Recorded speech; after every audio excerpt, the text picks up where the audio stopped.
I also have one authority to hand up beyond that, which was those which were handed up yesterday.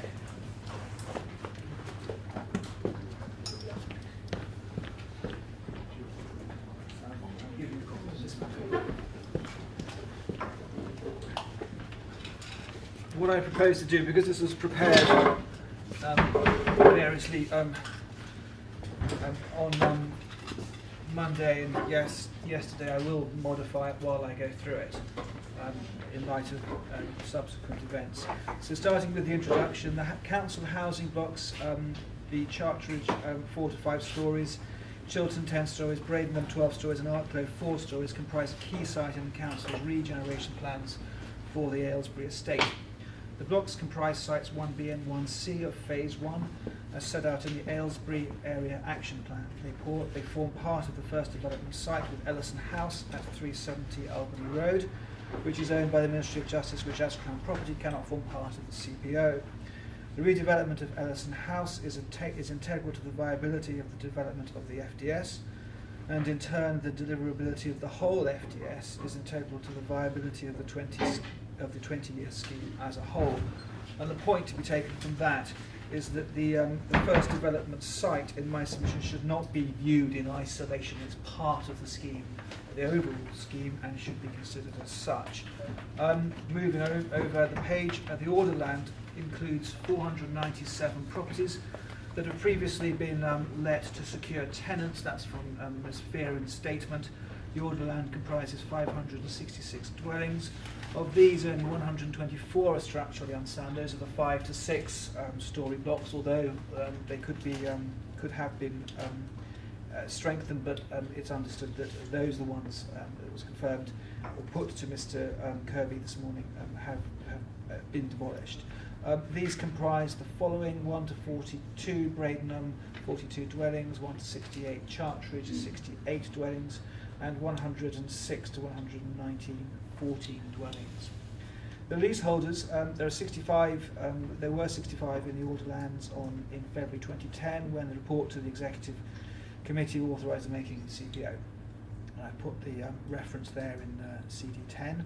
The Cabinet meeting on the 18th of March 2014 was told that 46 leasehold properties had been purchased through negotiation and that 26 leaseholders remained on the proposed order land.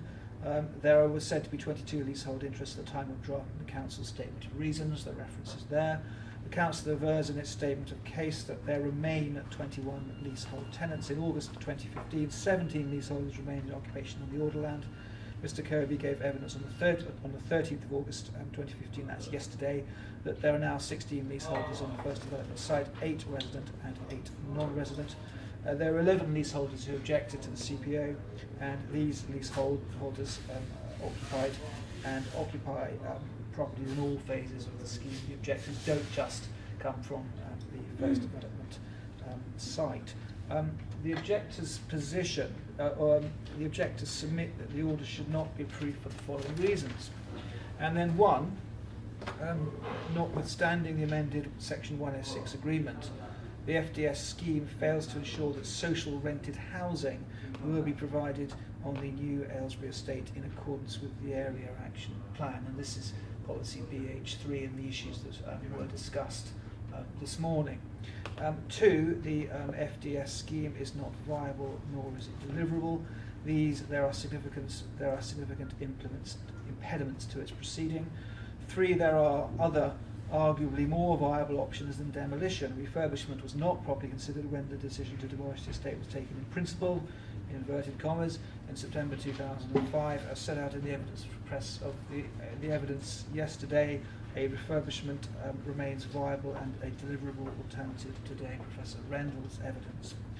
4, the acquiring authority failed to carry out an equalities impact assessment in relation to the leaseholders, many of whom hold protected characteristics, and all of whom are more vulnerable than tenants on the estate as they have the right to return. And the point that I would add, made this morning to Mr. Kirby, is that there was no comparison of leaseholders with or homeowners who have protected characteristics and those from other schemes or other estates or from other aspects of research who don't have those protected characteristics. There's been no comparative analysis in order to undertake a satisfactory equality assessment, and the points that were made were that there is a vibrant and thriving, or there has been, BME community on the estate, and the community is focused on the estate, and that the leaseholders would be at a disadvantage in seeking to relocate to areas that have community support as compared to other leaseholders in other developments who don't have those protected characteristics. And then point 5, the CPO breaches the human rights of the various resident leaseholders who've given evidence at the inquiry, and the evidence yesterday is a good example of the sort of rights that are at issue, the evidence of Ms. Robinson. The loss of the leaseholders' homes is not in accordance with the law, and I rely on the equalities impact assessment not being conducted, and alternatively, in any event, is disproportionate. In the alternative, if you are minded to approve the order, it's strongly urged that you make recommendations, and that is one, that the leaseholders are permitted to return to the estate in circumstances where they are compensated for decanting, but are left in no worse a financial position than prior to the making of the order. And the situation that Ms. Robinson's evidence illustrates is that those leaseholders who are dependent on savings and would lose those have lost their protection and their financial planning and protection for the future, lost their safety net in effect, and in my submission that is disproportionate, and I would submit that a recommendation should be made to remedy that situation. Possibly savings can be ring-fenced in such a way as to ensure that the very grave consequences that the leaseholders have been subjected to will not pertain in this development. And then point 2, the social rented housing, I crossed out accommodation and added housing, within policy BHP of the action plan applies to the whole estate, and social rented accommodation is taken to denote social rent as determined by the national rent regime and not as a percentage of rent. The point being made that it needs to be clarified because of the concerns of the objectors, which we'll come on to and which I raised this morning, that it needs to be clarified that affordable rent is unacceptable and inconsistent with the area action plan. That can be done. If it can't be done in the Section 106 agreement, it can be done by way of a recommendation from you, which would strengthen the objectors' position and probably strengthen Southwark's position should problems come up later down the line. I've then set out Section 2261 of the Town Country Planning Act, and you'll see highlighted economic well-being of the area, social well-being of the area, and environmental well-being of the area. And it's relevant to note that Section 1A is expressed in mandatory terms. A local authority must not exercise the power unless they think the development or redevelopment or improvement is likely to contribute to the achievement of any one or more of those objects. I've set out Appendix A of the circular and the highlighted sections, whether the purpose for which the land is being acquired fits in with the adopted planning framework for the area or any relevant area action plans. There has to be, again, a contribution to the achievement or promotion of improvement of the economic, social or environmental well-being of the area. Then the greater the uncertainty about financial viability of the scheme, the more compelling the other grounds for undertaking the compulsory purchase will need to be. The timing of any available funding may also be important. There are the issues with Ellison House and timing and the funding stream that is going to be delayed for the foreseeable future as a consequence of that development after the inquiry adjourned on the last occasion. And then 4, whether the purpose for which the inquiring authority is proposing to acquire the land can be achieved by any other means. This may include considering the appropriateness of any alternative proposals, the references really to the refurbishment, put forward by the owners of the land or any other persons for its reuse. Then the circular at 17 deals with a compelling case in the public interest, and 18, the more comprehensive the justification which the inquiring authority can present, the stronger its case is likely to be, and 19, if an acquiring authority cannot show that all the necessary resources are likely to be available to achieve the end within a reasonable timescale, Ellison House again, it will be difficult to show conclusively that the compulsory purchase of the land included in the order is justified in the public interest at any rate at the time of its making. And then 21, it would only be in exceptional, fully justified circumstances that it might be reasonable to acquire land where there was little prospect of implementing the scheme for a number of years. And again, Ellison House, amongst other parts of this of the evidence is relevant here. And 22, impediments to implementation. In demonstrating that there is a reasonable prospect of the scheme going ahead, the acquiring authority will also need to be able to show that it is unlikely to be blocked by any impediments to implementation. In addition to potential financial impediments, physical and legal factors need to be taken into account. I've then set out a chronology, and I'll go through it quickly. The construction of the blocks in 66 to 77, 2,750 units on 28.5 hectares.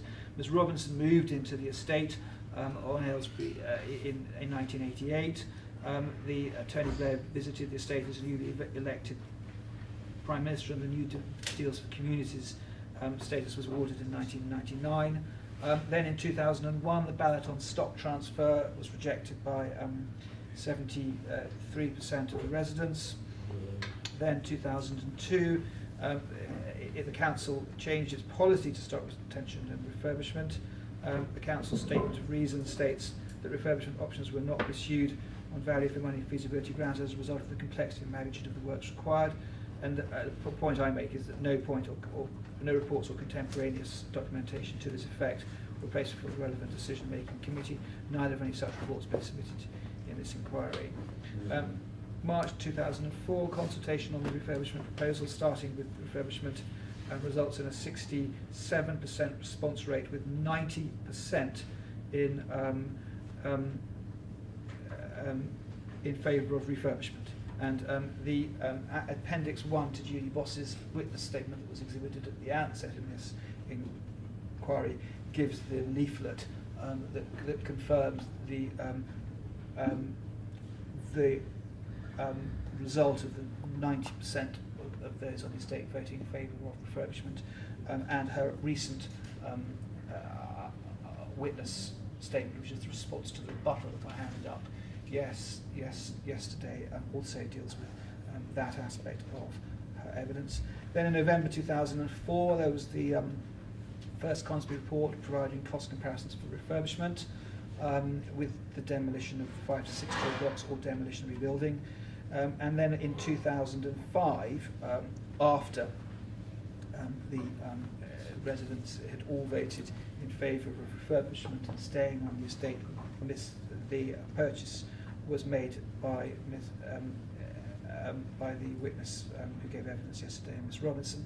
And then on the 15th of March 2005 was the second Consby report, and the 1st of April 2005, Levitt Bernstein architects were instructed to suspend preparation for a detailed planning application based on the refurbishment, and there was evidence given by there's evidence given yesterday by Jane Rendell. Then April 2005, there's the Levitt Bernstein report, and the Frost Associates report that gives the figure of £350 million is dated the 6th of May 2005. Then around about 2005, there was some opinion testing conducted by Market Link, and on behalf of the council, I understand, and that ascertained 53 to 54% of approval for demolition of 300 households, and 45% of those contacted. We say that's not enough, and that is not sufficient to market testing. It's not sufficient consultation. There was then the staging report in July 2005, and then the meeting at CD8, which much of the evidence yesterday focused on, was on the 27th of September 2005, where the council approved in principle phased demolition strategy in place of current proposals for the retention of the estate, and requested that officers consider the specific issue of leaseholders and bring forward further reports on proposals after they considered the deputation request, and no documents related that refer to the comparative costs of the competing proposals were placed before the committee. And this decision, we say, was regarded as definitive by the council, and there's a reference to the witness statement of Ms Bates at paragraph 3.1 there. Then 26th of September 2006, the Executive Committee resolved that tenants may return to the footprint of the Aylesbury estate. No such resolution is considered in relation to the leaseholders. The comparative value transaction for leaseholders, this is like for like, is provided as an option, and that's now been withdrawn, and the withdrawal is detailed in paragraph 7.4 of the Bartlett statement. Then there are the three documents that are in the blue folder, the October 2007 issues and options report, and the advantages are given as reduced costs and less need for rehousing. Then there's the preferred options report. The refurbishment of select buildings option is rejected. Four reasons are set out, but no reference is made there to any result of the October 2007 consultation on the choice. And then the baseline report of the area action plan is the first stage of the AAAP, and it states that it describes the tenure of the Aylesbury estate as 82 social rented, 82% social, 82% and 18 private housing. And the report states that careful consideration must be given to leaseholders within the estate and the use of compulsory purchase orders. The justification for demolition is stated to be the September 2005 Executive Committee meeting. There's no reference to any consultation with residents or leaseholders, and my submission on that is that the September 2005 meeting was very much a fait accompli, as you heard in evidence yesterday. September 2009, the action plan was submitted for examination. November 2009, the inspector improved the soundness of the action plan, and a point upon which the council relied. The inspector agreed with the council that refurbishment would be unlikely to achieve satisfactory living conditions in the longer term, but the inspector acknowledged that it's not a requirement under the 2004 Act that he consider or report on objections. The evidence today from Mr. Kirby, when it's put to him in cross-examination, is that the issues that have been dealt with today do not feature in the inspector's report at all. And my submission, I would invite you to find that the inspector's report is endorsing the action plan, does not assist the council in the way that the council would suggest, simply because this issue arises fundamentally for consideration as a discrete point here, discrete from examining the soundness of the plan. 27th of January 2010, the council adopted the action plan as part of the statutory development plan, and then the policy BH3 states that 50% of new homes in the area action order will be affordable and 50% will be private. Of the affordable housing provided, 75% should be social rented. We say social rented housing, and 25% should be intermediate. And policy 4.14 advises that housing, including affordable housing, should be resisted unless housing is replaced at existing or higher densities with at least equivalent floor space. 9th of February 2010, the Executive Committee meeting in which the Council is authorised to make compulsory purchase orders, and the making of the compulsory purchase order, the reason given, it's recommended to achieve certainty of acquiring the leaseholds within the envisaged timescale and to mitigate the risk to the project. 14th September 2010, the Cabinet was informed that the Government had decided to cut a proposed £181 million funding for the Aylesbury estate regeneration. I put the reference there, and that was touched upon in cross-examination this morning. And 14th of December 2010, the Cabinet meeting, the Aylesbury leaseholders and freeholders were granted rehousing options that were offered to the Haygate homeowners, including that Aylesbury homeowners will be offered a wide range of options, including priority access to shared ownership schemes, both on the footprint of the estate and across the borough. So we can see in the 14th of December 2010 that the Cabinet accepted that the leaseholders should be afforded the right to return. And again, that is an important consideration in relation to a recommendation I would ask you to make to that effect. The Council's position now at the inquiry is that the leaseholders do not have the right to return, and also the shared ownership option and comparable value transaction, as a result of the 14th of December 2010 meeting, now applied to the leaseholders. Again, there's no comparable value transaction as applies to them now. In October 2012, there was a report of the Independent Housing Commission chaired by Jan Lee QC. That's in the objectors documents that were submitted at the commencement of the inquiry. And then I've added in 26th of March 2013, there was the Wolverton inquiry, which is at tab 11 of CD1. And my submission is that the position there was very different. The arguments with regard to social rents, with regard to financial viability and deliverability and refurbishment and equalities and the human rights points simply were not argued in the same way or to the same effect as in this case. And I would ask you to be cautious of attaching weight to the findings of that inquiry so as to be definitive of the issues in this inquiry. July 2013, Cabinet met. There was a meeting as to the conclusion and the next steps following community and stakeholder engagement. That's also in the objectors documents. And then the 28th of January 2014, Notting Hill Trust was selected by the Cabinet as the Council's development partner.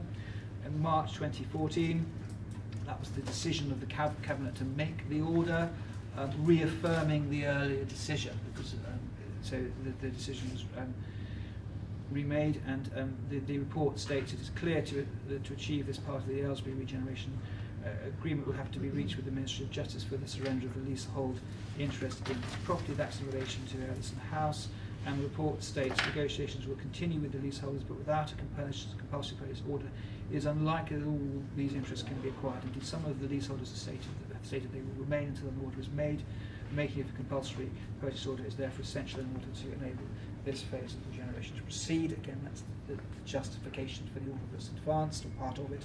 And then the Council acknowledges in that meeting that the Council must, in order to comply with public sector equality duty, take steps to ensure it considers equality issues throughout the compulsory purchase process and has due regard to its duties under the Equality Act. And my submission is the Council has failed in that regard, notwithstanding the acknowledgement that it must comply with public sector equality duties.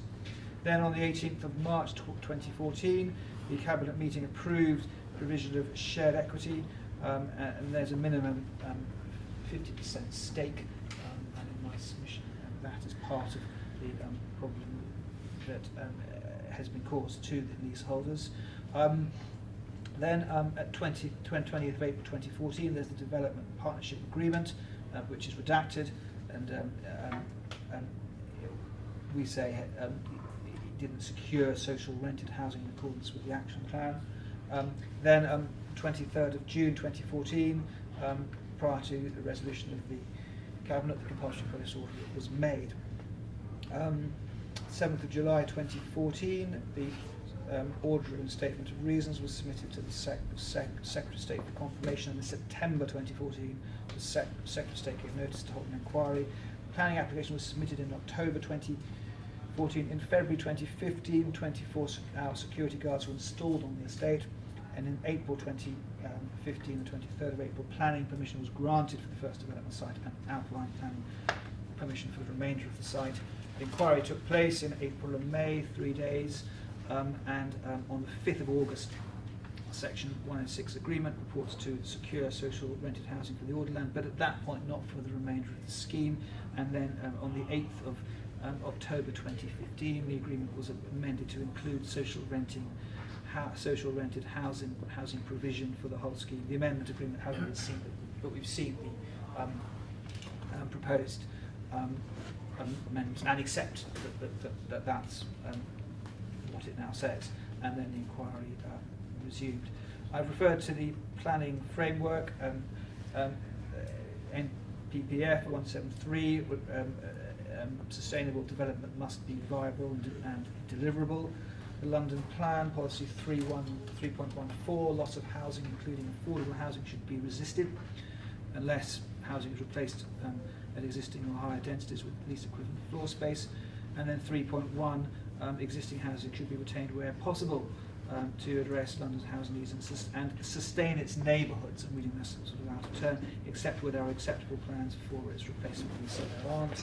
And then there's the policy with regard to large residential developments, which ends the planning of these areas should take place with the engagement of local communities and other stakeholders. We say not done. The core strategy 2011, strategic policy 6, states requirement for 50% affordable housing, 50% private housing in the action area, as an exception to the 35% affordable target. So the core strategy sets the need for affordable housing is more important in Aylesbury than in the rest of the area. And then the Aylesbury Action Plan, policy BH3. I won't read that again because I've read it twice already. Then the issues. First issue is social rent, and I've said that to the extent that the Section 106 agreement refers to social rented housing in relation to both the first development scheme and the scheme as a whole, so as to accord with the action plan, this issue would now appear to have been conceded. And the point I make is that matters have moved on since the inquiry first sat in April and May, and as submitted this morning, the issues between the parties have reduced and narrowed. But I say, however, the objectors retain concerns in relation to the application of the AAAP by the acquiring authority and the developer, and would request that the CPO should not be approved unless the inspector recommends that social rented housing is to be read in the Section 106 agreements as distinct from affordable rent. If we could just delete housing or rent or target rents there, because that's probably misleading. And so, yes, paragraph 15, if you could just add, cross out housing and insert rent, and cross out or target rents.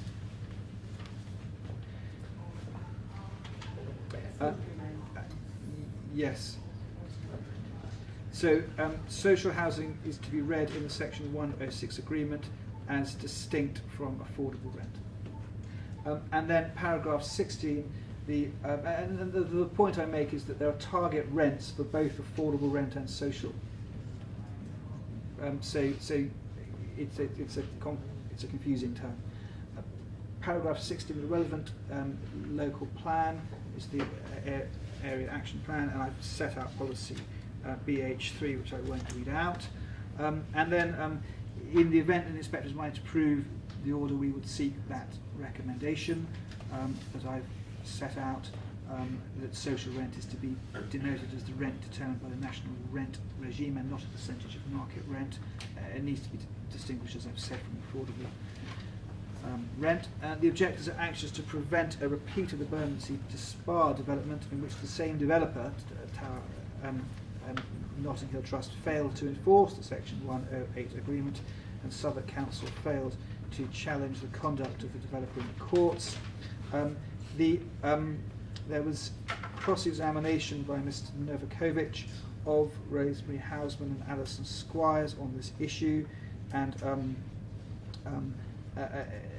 there was reference made to Appendix 4 of the objectors' opening submissions, and it's my understanding that it was accepted within that appendix, which is a letter, that affordable rents were being charged at the Bermondsey Spa development. So I would ask you to look at Appendix 4 to the objectors' opening submissions and refer to your note of the evidence in respect of Mr. Novakovic's questions to the council's witnesses. In the Bermondsey Spa area, a number of supposedly social rented houses are currently being let by Notting Hill Housing Trust as affordable. The 63 market rents, 63% of market rents as affordable rents, and the inspectors referred to the evidence of Ellison Squires and Rosemary Houseman before the inquiry, in which it was accepted that the Notting Hill Trust were delivering affordable rent when it was required to deliver social rent under the Section 106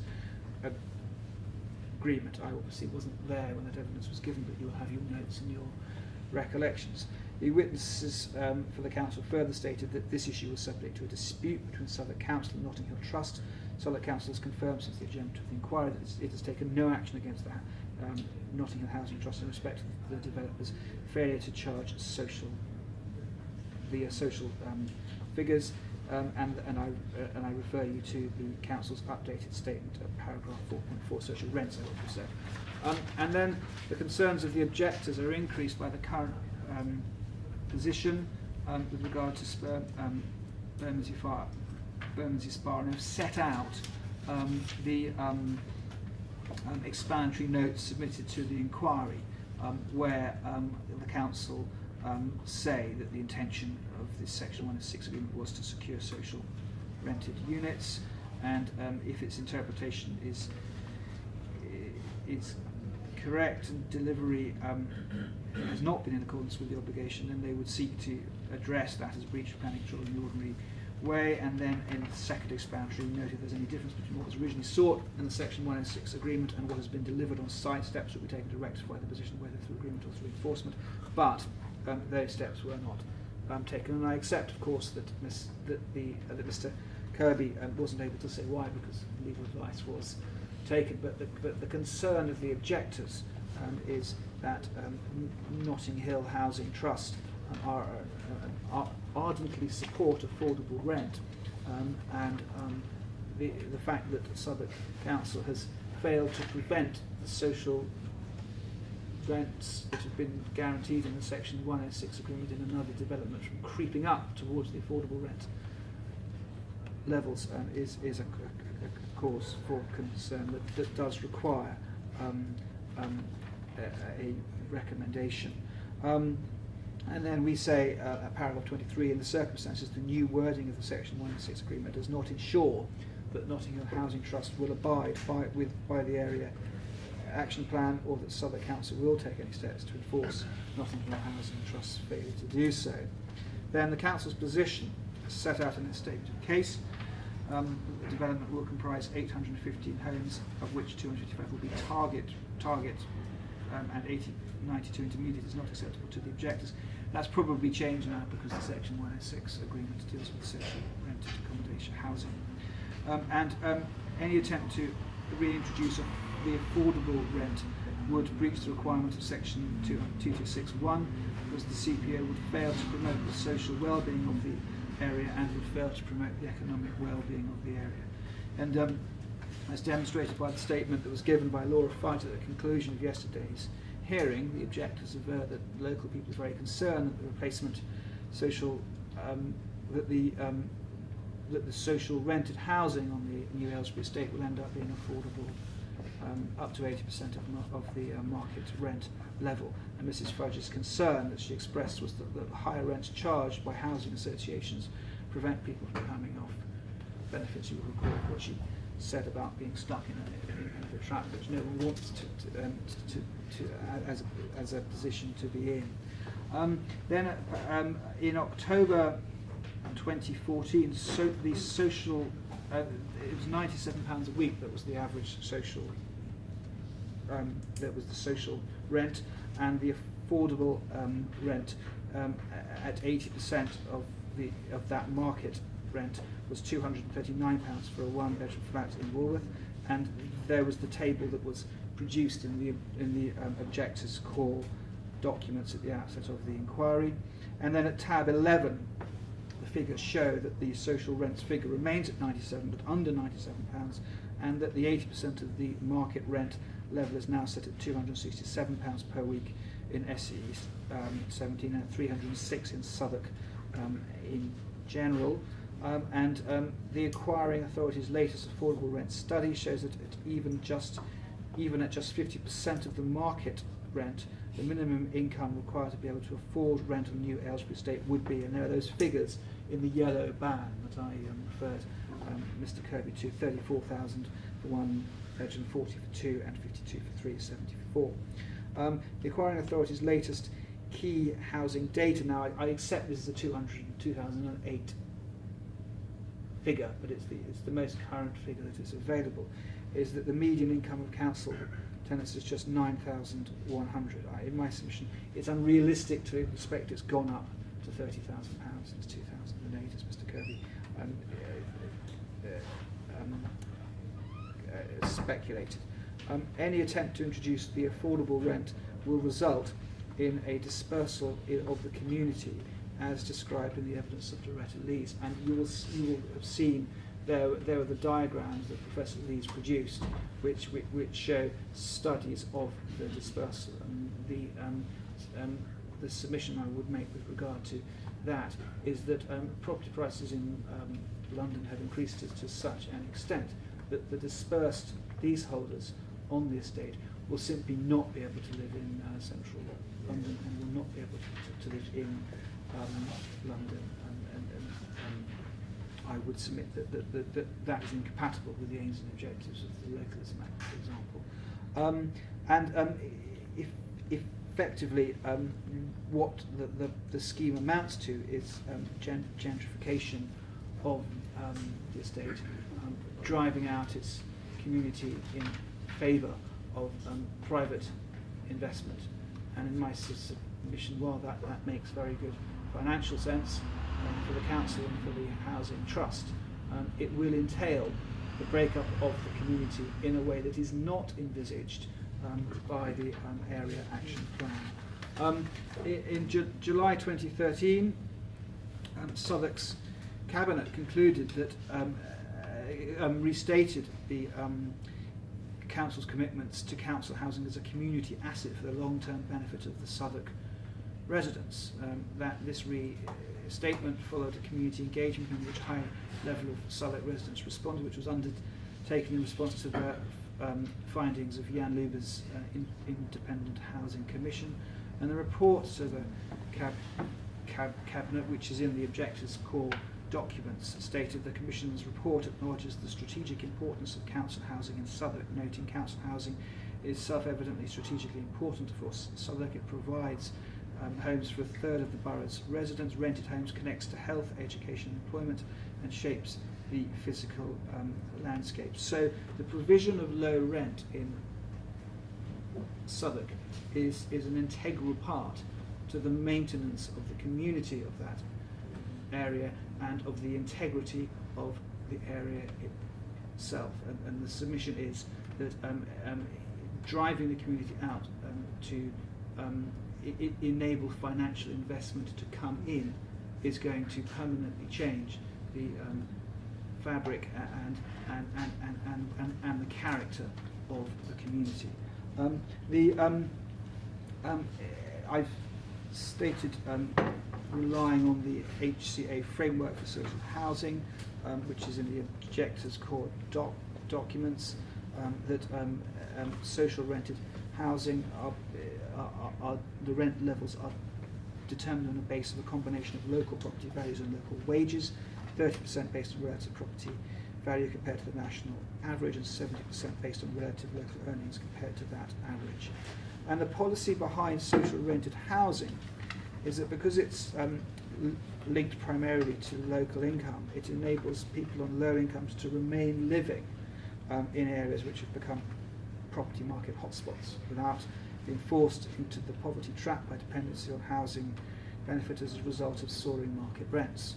The Acquiring Authority's latest affordable rent study shows that social rents in Southwark currently equate to around 25%, or maybe up to 30% perhaps of current market rent, and that the gap between market and that rent, and the gap between that and the market rent levels is widening rapidly. It also shows that during the 6 months between October 2014 and March 2015, the average market rent for a one-bedroom flat in the Aylesbury postcode rose by 10%, from 298 to 333 per week. That's comparing tab 7 in the objectors bundles to OECD1, the two charts that are put in, and the average social rent for a one-bedroom accommodation remains stable at £97 per week, thus enabling people on local incomes to stay in the area. Affordable rented housing is a product of a government policy in 2011 to enable more homes to be built for less public money. And under the affordable rented housing system, councils and housing associations are encouraged to bring in resources to fund house building. Such resources include converting social rent houses to affordable rent houses when they become empty. And in those circumstances, for every affordable rent property that's built, one or more socially rented houses will be lost. And then at tab 6, that's all put in. That's all in an article by Colin Wilds in The Guardian dated the 3rd of February 2011, which dates from when this policy was first implemented. And then I've set out the development partnership agreement, which deals with which didn't include a definition for social rents. I think it still doesn't. There is an affordable. There's a definition of the affordable provision, no greater than 80% of the market amount, and there's a definition of target rents as well. Southwark's draft supplementary planning document references 2362 and 2363 state that social rented housing may be deemed to amount to affordable housing if a local authority is told by the government to use the same formula for setting the social rented housing known as target rents. And there's a difficulty in, as I indicated before, that target rent levels can refer to social and affordable rents.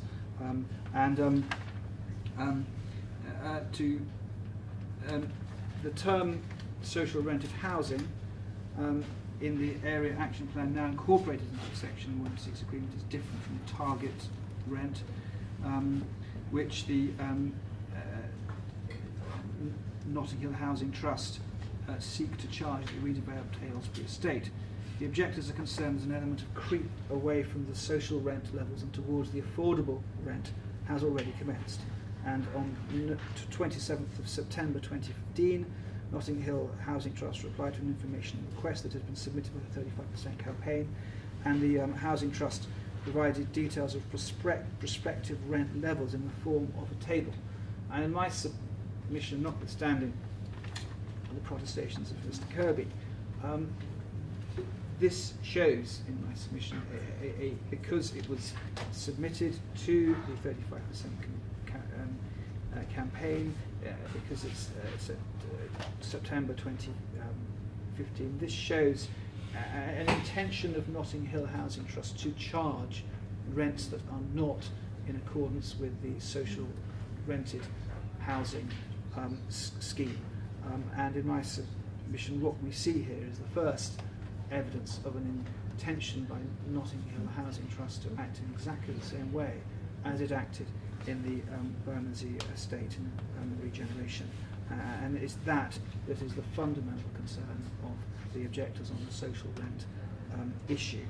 I've set out the table in my written submissions. Those rents range from 35% to 52% of the market rent level, and they're very different from the 25% to 30%, which is what the social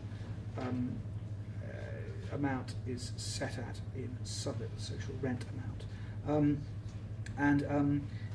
Mr. Kirby stated in his evidence yesterday that Southwark Council has been in discussions with Notting Hill, and these figures represent the upper limit of the rent levels that have been discussed. And my submission would be it's laudable that the council are discussing these levels with Notting Hill, but if Notting Hill are complying with the area action plan, there shouldn't need to be any discussion. The rents that will be charged would be the national rent mechanism amounts. It's not a matter for negotiating. Those levels are fixed, but Notting Hill are going on a frolic of their own with regard to that, which is consistent with their view in supporting the affordable rent government policy. And that policy is controversial. Housing associations use it to seek to make up a shortfall in government funding.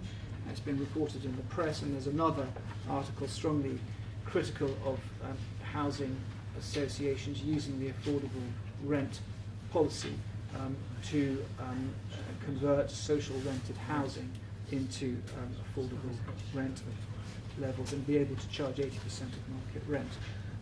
It's noteworthy that Notting Hill Trust is a supporter of that affordable rent policy. At tab 14, I've set out the section of the responses to formal consultation on the government's 2001 social housing reforms that were submitted by Notting Hill. And Notting Hill stated it strongly welcomed the government's social housing reforms. They will lead to a significant increase in the provision of new social housing. This is charging rent at 80% of market levels. With the higher levels of income that associations will receive from affordable rent tenancies, enabling us to expand new social house building. We recently secured the largest grant allocation in London for the 2011-2015 funding period from the Homes and Communities Agency. This will enable us to provide over 2,300 new affordable homes, not socially rented homes, over the 2012 to 2015 period.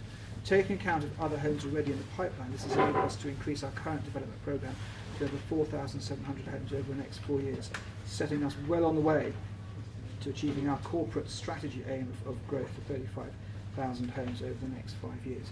And this support is borne out by Notting Hill's Chief Executive Officer, Kate Davis, in her forward to the Housing and Dependency Working Group in 2008, where she stated social housing, as it is deployed today, is an expensive, poorly targeted investment. In short, our approach to providing an affordable home for all is unfair and unreasonable. And there's a reference to what Ms Davis says at page 45 of Exhibit RHA1, that's Ms Hausman's evidence. The stigma associated with social rented housing would have gone, partly because middle-income households will be dependent on it, and I believe increasingly a life on benefits will become untenable. So strong indications from Notting Hill that it intends to impose affordable rent levels in all of its developments. And the objector's position is that the approach of Notting Hill is not consistent with the requirement of the development plan, which is the action plan, and the inquiry must not proceed on the basis that the likely failure of the developer to comply with the terms of the action plan is outside the scope of this inquiry. In my submission, if you're minded to approve the order, I would ask that you make a strong recommendation so to allay these concerns. Then with regard to Ms Houseman's evidence, in April she confirmed that there's no budget for social housing in relation to the redevelopment of the Orderland. She was referred by Mr Novakovic to the statement made by the Mayor of London on 25th of May 2015 that of 92 million allocated to Notting Hill Housing Trust, only 81 homes for social rent were to be provided. That's at paragraph 2.16 of the objector's statement of case. She stated that social rent homes to which the Mayor had referred were not homes on the Aylesbury estate, and confirmed that funding had only been allocated for affordable rent housing at the Aylesbury estate, and that social rented accommodation fell into the subset of capped affordable rent. Ms Houseman agreed that the affordable rent equates to any rental sum up to 80% of the market rents, and that's in the statement of case at paragraph 2.11 and page 2 of the Development Partnership Agreement. And you will of course have your notes of what the evidence was. I was not here, so I don't have mine. Ms Houseman went on to say there's not a massive difference between a social rent unit and a target rent unit, and she said that she considered the two to be the same. Again, conflation of two different concepts, which is of concern to the objectors. To conclude on the social rent issue, notwithstanding the Council's concession in relation to the wording of the Section 106 agreement, there remains significant doubt that the development will proceed in line with the AAP. For these reasons, the CPO should not be improved. There is no mechanism in the scheme to enable Southwark Council to enforce social rented accommodation against the actions of Notting Hill Housing Trust, save for formal enforcement action, which Southwark Council has not been prepared to take recently when the same thing with the same developer happened. And so in my submission, the integrity of the estate and its community will be sufficiently compromised by the failure to secure social rented housing to engage the well-being criteria in section 226. So that concludes what I say about the social rent issue. Then there is the deliverability issue.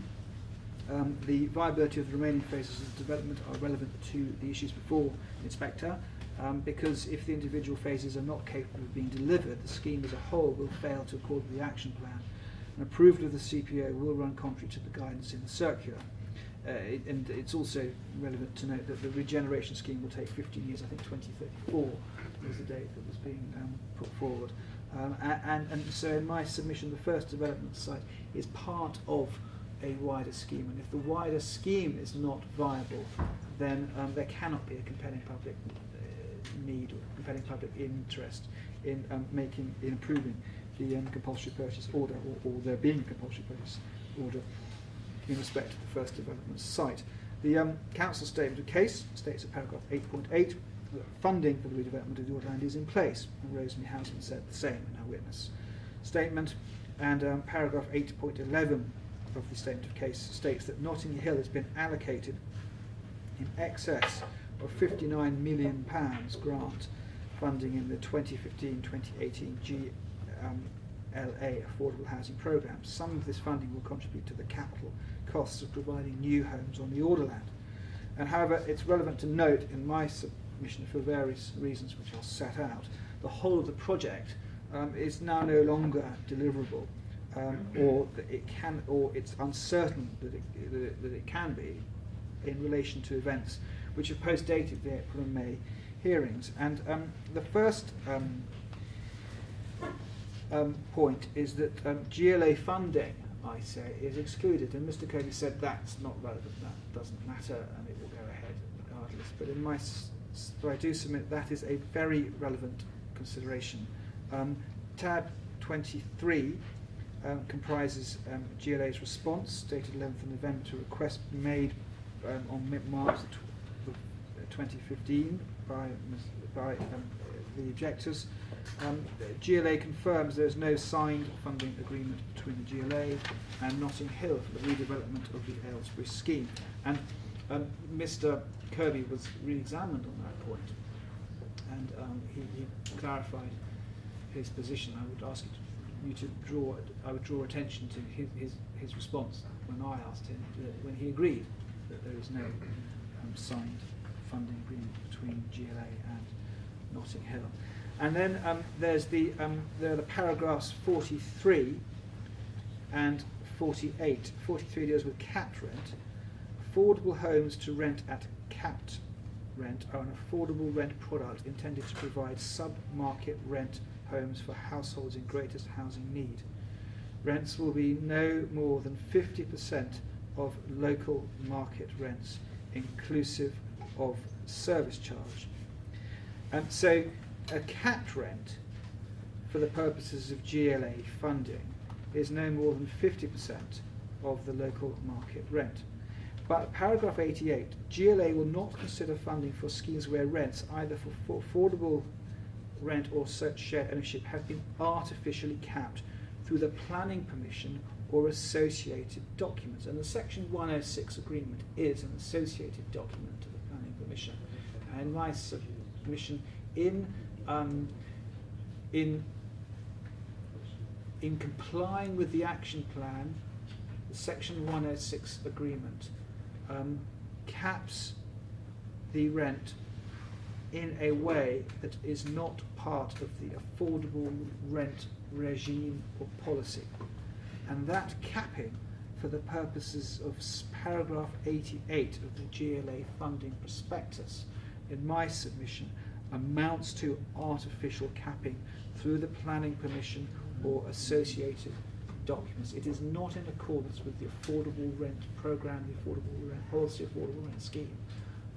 And on that basis, the GLA's funding prospectus excludes GLA funding not just for the first development site on the basis of social rented housing as secured through the Section 106 agreement, but for the whole of the development, because the Section 106 agreement has now been amended to include social rented housing for the entirety of the development. So in my submission, that is an important consideration, a material consideration as to the deliverability and viability of not just the first development site, but the whole scheme as well. Whereas Houseman gave evidence to the inquiry and stated that GLA funding, to which reference was made in the council statement of the case, was linked to the provision of affordable rented homes on the Aylesbury estate, not social rented homes, but that the target for the affordable amounts would be capped at near social rent levels. So it's important that Ms. Houseman accepted that GLA funding is linked to affordable rent, not social rent. And in the circumstances, the position of the GLA amounts to a significant impediment to the scheme going ahead.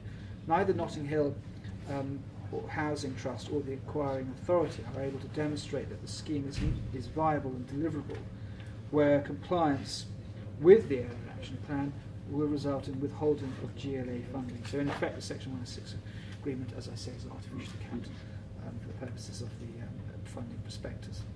So that's the first reason why the scheme is no longer deliverable or viable. The second reason is the recent government policy has created uncertainty, and this was acknowledged by Mr. Kirby in his evidence. In July 2015, the government announced a policy in the Chancellor's summer budget in which the social rent levels are to be cut by 1% annually for the next 4 years. Mr. Kirby accepted that. An article in the Financial Times, which is at tab 12, says that the effect will be to lock 7% from housing associations' annual turnover. And we've looked at the financial statement. If Notting Hill's annual turnover is reduced by 7%, in my submission, that affects the viability and the deliverability of the whole project. The government announcement throws doubt, as I say, on the viability of the scheme in the future.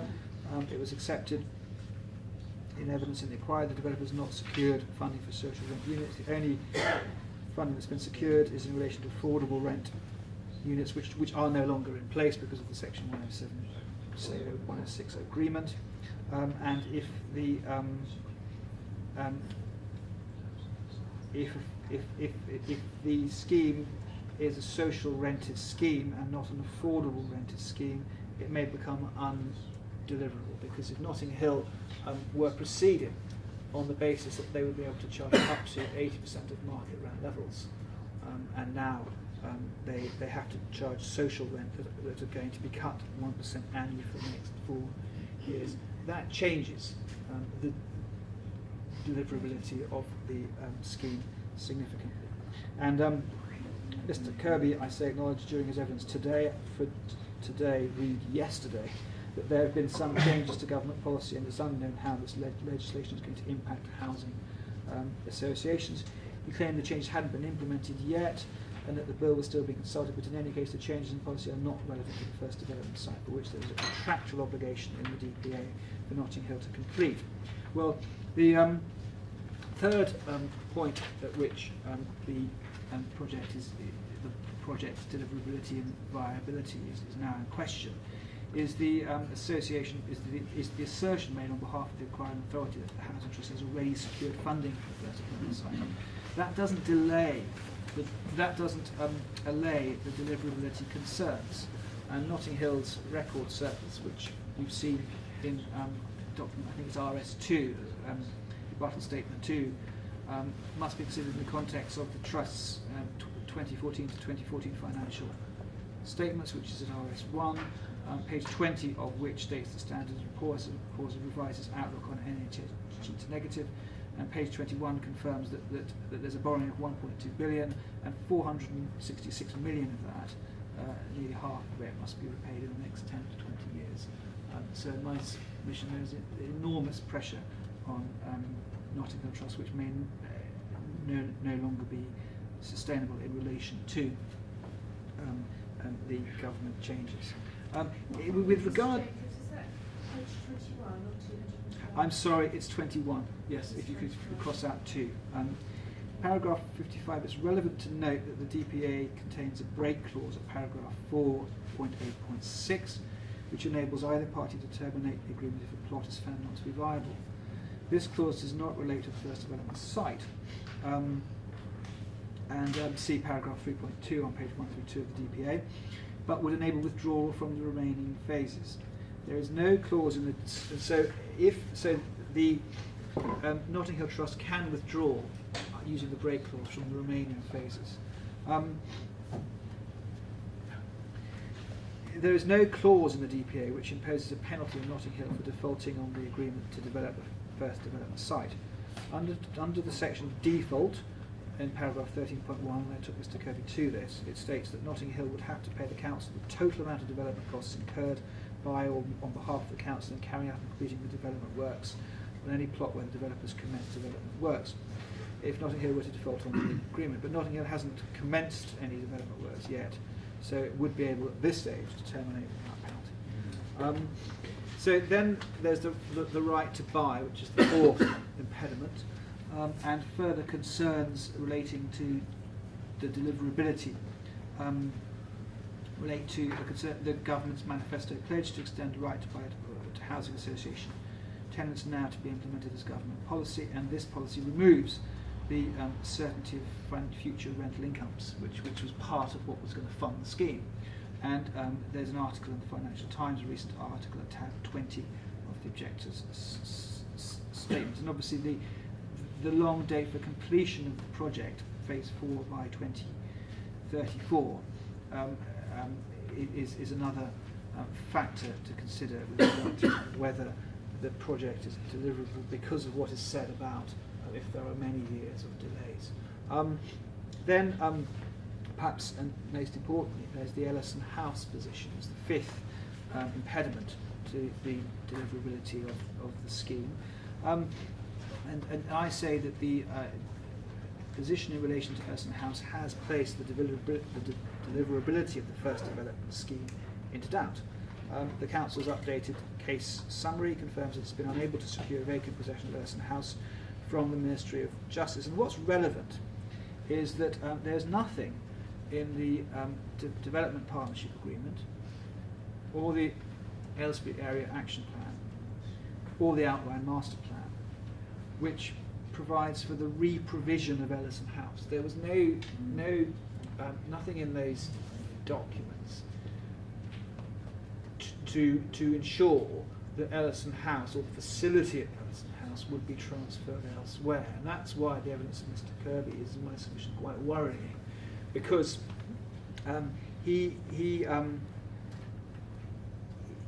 relates now, as he must do, the deliverability of Ellison House, which is a substantial part of that scheme, to the possibility of being able to get planning permission elsewhere. In cross-examination, he said he wasn't able to divulge where the alternative site was, or was going to be. In re-examination, he said, I think that it was going to be on the estate, but that and that there would be an application made for planning permission, and there would be local consultation. Madam, I would ask you to find as a material consideration that that facilities for criminal offenders, many of whom may be violent, many of whom may have antisocial behaviour characteristics in residential areas, is likely, in the ordinary course of events, to attract a degree of local objection to a planning application. And it might be that it would be a substantial degree of objection. There may be campaigns, there may be petitions. In my submission, the promise of some form of enhanced consultation with the community so they can understand what the facility would be about does not allay that concern. And in my submission, not only is Ellison House not deliverable, because the Ministry of Justice has said in correspondence, and I've referred you to US 8 and US 9, that it will not move until an appropriate, suitable facility has been located. But the appropriate facility is only at the moment in the formative stages. And in my submission, that's even less deliverable than Ellison House in the first development scheme. We have layers of delay and lack of viability and lack of deliverability. So in my submission, the weakest link in the Council's argument on deliverability and viability is this position that it finds itself with regard to Ellison House. And if one looks at the correspondence that's been submitted to support that, one can see that there is an air of desperation that comes in from the Council as this inquiry date approaches. You will see that there is a I was going to say veiled threat, but it's not a veiled threat. In the letter dated the 17th of August 2015 at US 8, where the leader of the Council says to the Minister of Justice, in progressing this, the Council will be incurring significant costs in professional fees, including design, surveying and legal expenses estimated at circa £300,000 to planning alone. And in the eventuality that the Ministry does not proceed, the Council would expect to be fully reimbursed for such aborted costs. Then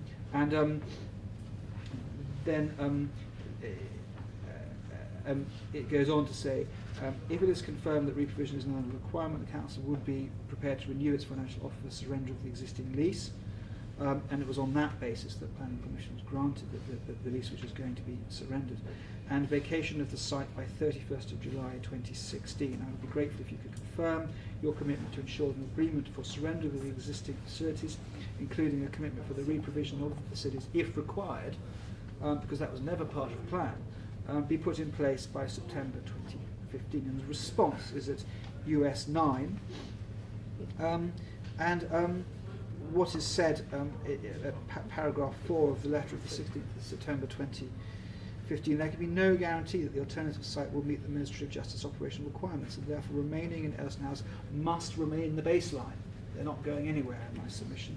In the circumstances, I cannot commit to entering into a binding contract whereby the Ministry of Justice reimburses any costs incurred by the council. So they're not even interested in entertaining the re-provision. They're not going to. Similarly, given where we are, I believe a discussion about the rent to be paid is premature. There's been no agreement as at the 16th of September 2015, and no evidence from the Ministry of Justice of a changed position in the meantime. So in my submission, the Ministry of Justice have flatly refused the overtures made by the council in order to make the plan deliverable in time for the public inquiry. In my submission, it does represent a substantial part of the first development site. Mr. Kirby confirmed that it's a 14-storey tower block, and it overlooks the park.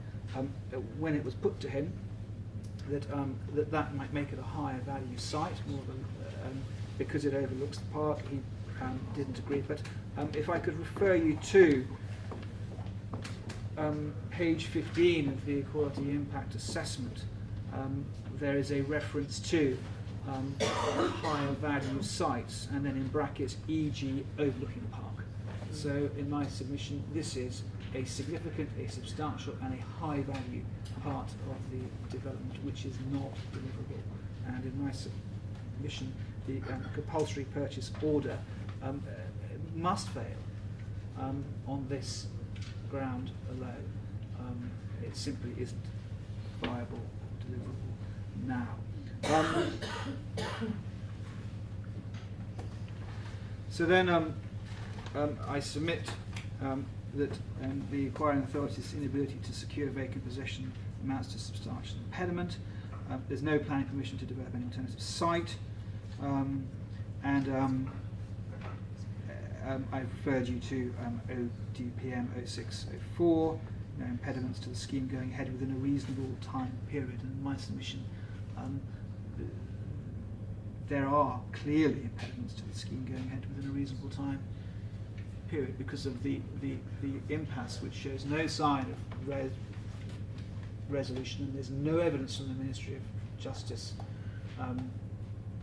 that postdates the letter of the 16th of September before the inquiry. So the Council submits in its rebuttal statement that it's sufficient for the inquiring authority to show a general indication of funding intentions. It submitted that the instant case represents a departure from that general consideration, not least because of the Ellison House position. The Aylesbury regeneration scheme represents London's largest council estate redevelopment scheme, and as was put to Mr. Kirby, the area action plan identified a funding gap of 8.82 million. That's table A7.2. The Homes and Communities Agency withdrew £180 million of government funding. That was in the objectors' core documents. GLA funding is not available, and Ellison House cannot be secured until at least 2018. But in my submission, can't be secured at all. I mean, it's just not. It cannot be secured, and that is the position that I would invite you to accept. So, in all the circumstances, the CPO should not be approved, as the scheme as a whole is neither deliverable nor viable, and there can be no compelling need in view of the financial uncertainty. The next topic is refurbishment. I've referred you at the outset to paragraph 16.4 of Appendix A to the circular, whether the purpose for which the inquiring authority is proposing to acquire the land could be achieved by any other means. These may include considering the appropriateness of any alternative proposals put forward by the owners of the land or any other persons for its reuse. And the alternative proposal is refurbishment. The objectors maintain that is and has always been a viable option. The evidence from yesterday it confirms that's the case. What was said by the witness Jane. Yes, Jane. Then there's the Levitt-Bernstein report. The executive summary of the Levitt-Bernstein report was submitted by the Council during the inquiry. That's document 122. And at page 1.2, the architects state that the preparation for a detailed planning permission, which must have been on the basis of refurbishment on the low-rise blocks and site-wide environmental improvements together with the new building fill blocks in Chartres Square. Phase 1B at the end of April 2005 were suspended by instruction on the 1st of March 2005. It would appear that the decision not to proceed with refurbishment was made on around this time, because that's when the planning process stopped. There was no ballot or further consultation process sufficient to dispel the results of the 2001 and 2004 consultations. Then I've relied on the case of Eckersley versus Secretary of State for the Department, and that's a 1977 case, and in that case it was held by the Court of Appeal that an analysis of costs and repair and improvements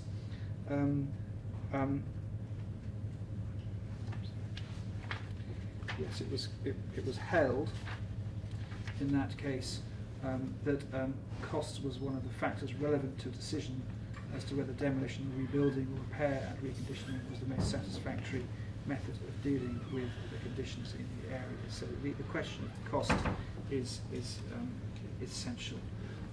Then.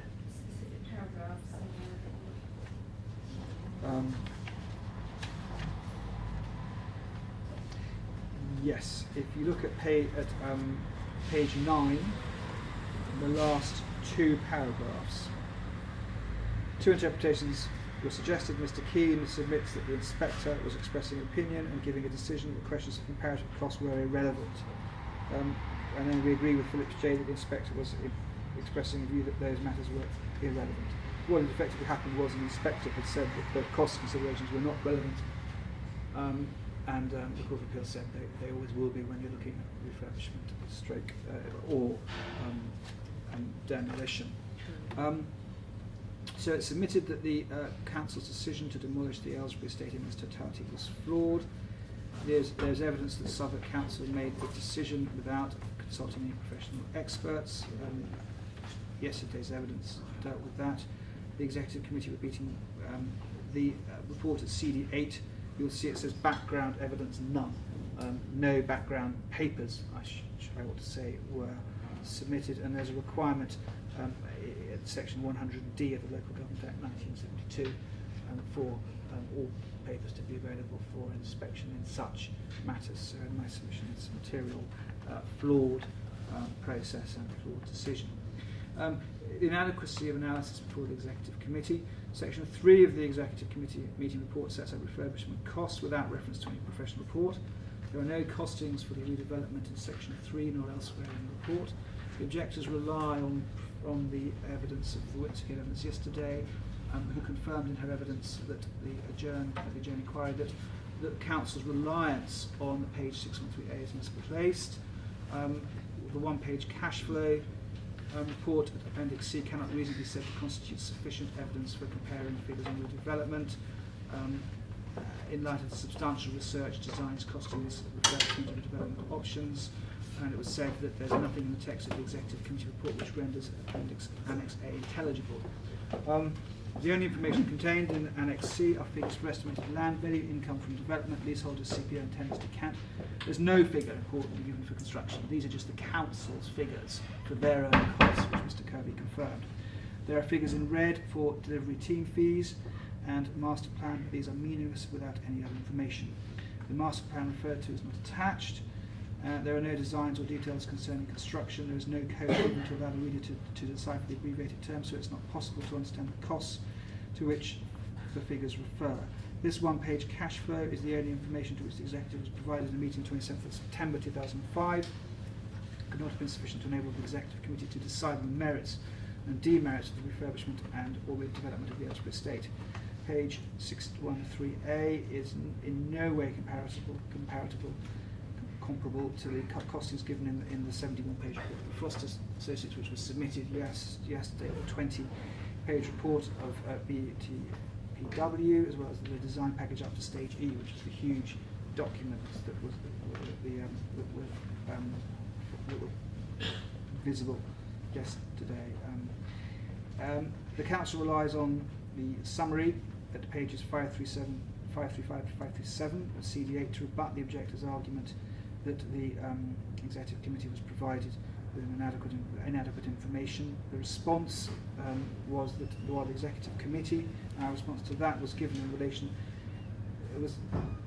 while the executive committee was given information in relation to some of the commission research, no detail was given in Annex A or the report as to how the figures presented were arrived at, and no reference was made or information provided to the executive concerning the design options by David Bernstein, commissioned by Southwark for the southwest corner, which included 5 options for the refurbishment or development and rebuilding of the 5 to 6 story blocks, the costs of which were reported in the table in the page 10 of the Conisbee report, and the financial comparison given is relevant because it's the only designed and costed example of a comparison between redevelopment and then demolish and new build options for the whole of the estate. It's the only comparison that we have, and it wasn't for the executive committee. And my mission, the executive committee was not in a position to make that comparison. And it's relevant to note that in those circumstances it cannot be said that refurbishment is not or was not a viable alternative. It's further submitted that the information given was misleading. The Frost report, taken at its highest, provided a figure of 350 million. If one looks at the executive summary of the Levitt Bernstein report, that proposes a scheme for an average cost of £50,000 per unit. Multiplying that in evidence today, in evidence yesterday that was looked at, and that equated to 130 to 135 million pounds for the refurbishment. The executive committee were therefore provided with the highest possible estimate, with no indication that a very affordable and considerably lower estimate had been provided by a reputable firm of architects. And even if the Frost figure of £350 million was correct, the executive committee was given no comparative figures for the demolition and rebuilding of the whole estate. Then the council rely on document US6, which is a comparative, document, the reference to CB I think needs to go, US6, a comparative table of reports which compares the 4 documents, the BPTW reports, the estimated costs of BTPW, the Frost Associate report, and the Executive Committee report. In evidence, what was said was that the summary is problematic, and because it provides no figures from the table of figures from the Conisbee report, which is the comparative analysis, it's not possible to compare the sets of figures for the other 3 documents because the categories aren't the same. Even where they are related categories, the figures do not correlate. There's no background supporting data on which to understand how the figures were arrived at. So I submit that the evidence, and I've set out what the professor said with regard to that evidence, with regard to what can be extrapolated from the reports, and you'll see wildly varying figures. The BPTW report, decent home standard 1 to 192 million, decent home standard plus 257. Frost report 261 and 354. Annex A 93.3 and decent home standards 146 million. In my submission, I would draw your attention to what Professor Randall said about having spent all the weekend going through the evidence and going through the reports to try and find out where the figure for £148.9 million in Annex A for external works came from. It's a substantial sum which is simply not explained. And while she said that the table at US2 amounts to a worthwhile attempt to reconcile the figures from the various reports, the reality is the table shows that there was a substantial discrepancy between the £350 million cost of refurbishment that was put before the Executive Committee and the substantially lower estimates which were not. What was said by Ms Murphy was that Catherine Bates to put it all together, but Catherine Bates didn't give evidence, and in my submission I would invite you to accept when Ms Rendell says that she's been through everything and there's no reference at all to this £149 million, a substantial sum, that the figures simply do not add up. But the key point is there was never any figure for demolition put before the committee, so there wasn't any comparative analysis. The only possible source of that analysis were the figures in the Conisbee report. Then, when one looks at the report itself, paragraph 8.1 of CD8, entitled Resource Implications, states, the assessment in section 3 above has compared the costs of retention and refurbishment option with those of redevelopment. And it's submitted that this statement is wholly incorrect. There simply were no figures given for the demolition option, so there can have been no comparison. And this is illustrated at paragraph 8.1, where you have the summary. In summary, the resource implications for the council are: A, on a basic retention operation, a requirement of £93.3 million of capital for 10 years, with a minimum of £25 million in continuing maintenance. B, on improvement and retention option, an additional £221 million of capital investment over 10 years. And then on a redevelopment option, interim capital programme to be agreed to secure some improvement to the housing subject to funding for early housing for government. And the absence of any figure at point C in my submission speaks volumes.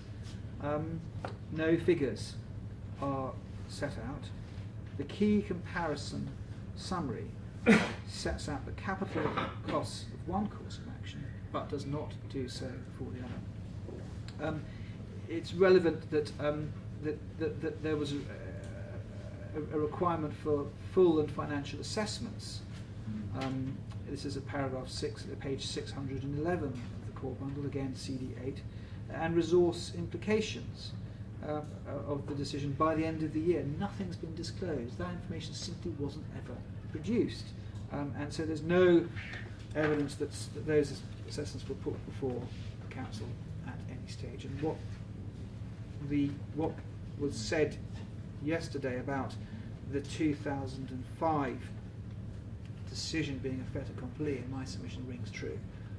There was no interest in pursuing the always viable refurbishment option after this meeting, because the decision effectively, flawed though it was, had been set in stone and set in train. I've dealt with the failure to disclose the Conisbee report, and I probably don't need to read all that out, because what was said yesterday about the report confirms by the witness that contains the costings, and you were referred to the relevant parts of that report yesterday in evidence. What is said in Jane Rendell's witness statement of the 29th of September 2015, and this is what she corrected in her evidence when she looked at the figures again in light of the council's response to her first statement, is that that refurbishment was 58% cheaper than the demolition option, where it was necessary for the gas system to be removed and for there to be structural strengthening. Jane Rendell went on to say that the refurbishment option was 41% cheaper, where refurbishment to a decent standard without gas removal and structural strengthening. So 58% cheaper and 41% cheaper. So in my submission, when it is said on behalf of the council that refurbishment wasn't pursued because it was too expensive, it's relevant to note that that was still cheaper than demolition. And when Mr. Kirby says we weren't able to find anybody who was prepared to take the refurbishment scheme on, given that it's a cheaper scheme, in my submission, that does not amount to there being a compelling interest in demolishing the entire estate at the expense to the community. There's no evidence that Southwark Council commissioned or consulted equivalent professional research giving designs and costings for 100% demolition and new build option. It was reasonably open to Southwark Council to have referred to a comparative regeneration project, Jane, this was said by the witness yesterday, which involved refurbishment. Islington's 6 acres estate provides one such example.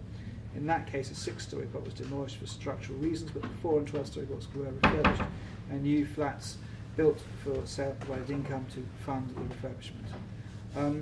The lack of any case study analysis is relevant for the reason given in the witness statement of Loretta Lees, to the effect that much of the dissatisfaction with the estate was generated by Southwark Council and the media in order to build a case for demolition. The council, not surprisingly, would reject that argument, but I would ask you to look at Professor Lee's statement at page 3 when she quotes comments from residents to whom she spoke, who were all of the view that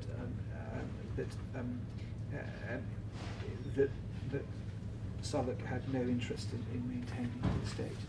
With regard to the position today, this is the evidence dealt with by Dr. Crawford at the earlier stages of the inquiry. And I would refer you to tab 17, the demolition or refurbishment of social housing. And the report dated 27th of October 2014 from UCL Engineering concludes, the case studies and evidence reviewed in this report indicate that refurbishment of social housing can deliver significant improvements in energy, environmental and health performance, leading to costs, savings and improved living standards for residents. The overall lifetime cost of refurbishment may be lower than demolition and construction, with less disruption to local communities and residents. Engaging residents in regeneration decisions has resulted in successful refurbishments of a number of hard-to-treat social housing properties and estates in different parts of the UK. So the current thinking is that refurbishment engages communities in a way that is beneficial to the social well-being of the area, which is relevant to your consideration with regard to the compulsory purchase order. Then also secondly, due to the embodied carbon costs of existing building structures as well as other social reasons in terms of displacing communities, development is now seen to be a non-sustainable option. A February 2015 London Assembly Housing Committee report, knock it down or do it up, and that's at tab 18, suggests that the refurbishment scheme will generate significantly more positive quantifiable benefits and significantly fewer disbenefits than a new build demolition scheme. The report refers to the principles advanced by George Clark, independent advisor to the government, who was tasked with exploring whether the demolition of council homes should be scaled back, and there was much evidence given by Dr. Crawford and Jane and the expert yesterday with regard to what George Clark had said. And he said, 1, refurbishing and upgrading existing homes should always be the first and preferred option rather than demolition. 2, demolition of existing homes should always be the last option after all forms of market testing and opinion for refurbishment are exhausted. 3, proper community consultation is required for any existing homes regeneration program. Questions in the consultation should clearly consider all of the questions of the options openly and fairly, and not directly or indirectly give preference to one option over the other. And one can see from the options and issues and the preferred options process that preference was given quite blatantly to demolition over refurbishment. The decision to demolish is not environmentally sound. especially in the short term, as noted in Southwark Council's Sustainability Appraisal of the Area Action Plan, made to 2009, point 5.3.9, which states the comprehensive demolition option scores poorly in the short term, and Kate Crawford in her evidence confirmed that. The like-for-like offer of rehousing of leaseholders' policies has been abandoned by the acquiring authority because of the increase in housing prices in this part of London, thus limiting the opportunity to mitigate the effects of the CPO on the leaseholders. And so in my submission, the evidence that you've heard in April, May and this month demonstrates that Southwark's policies for rehousing circulated in 2005 do not work in practice today, because today's housing prices will result in the leaseholders being displaced from the area, which is clearly not in the public interest and will not improve its well-being. And then I referred you again to the dispersal figure in Loretta Lee's statement.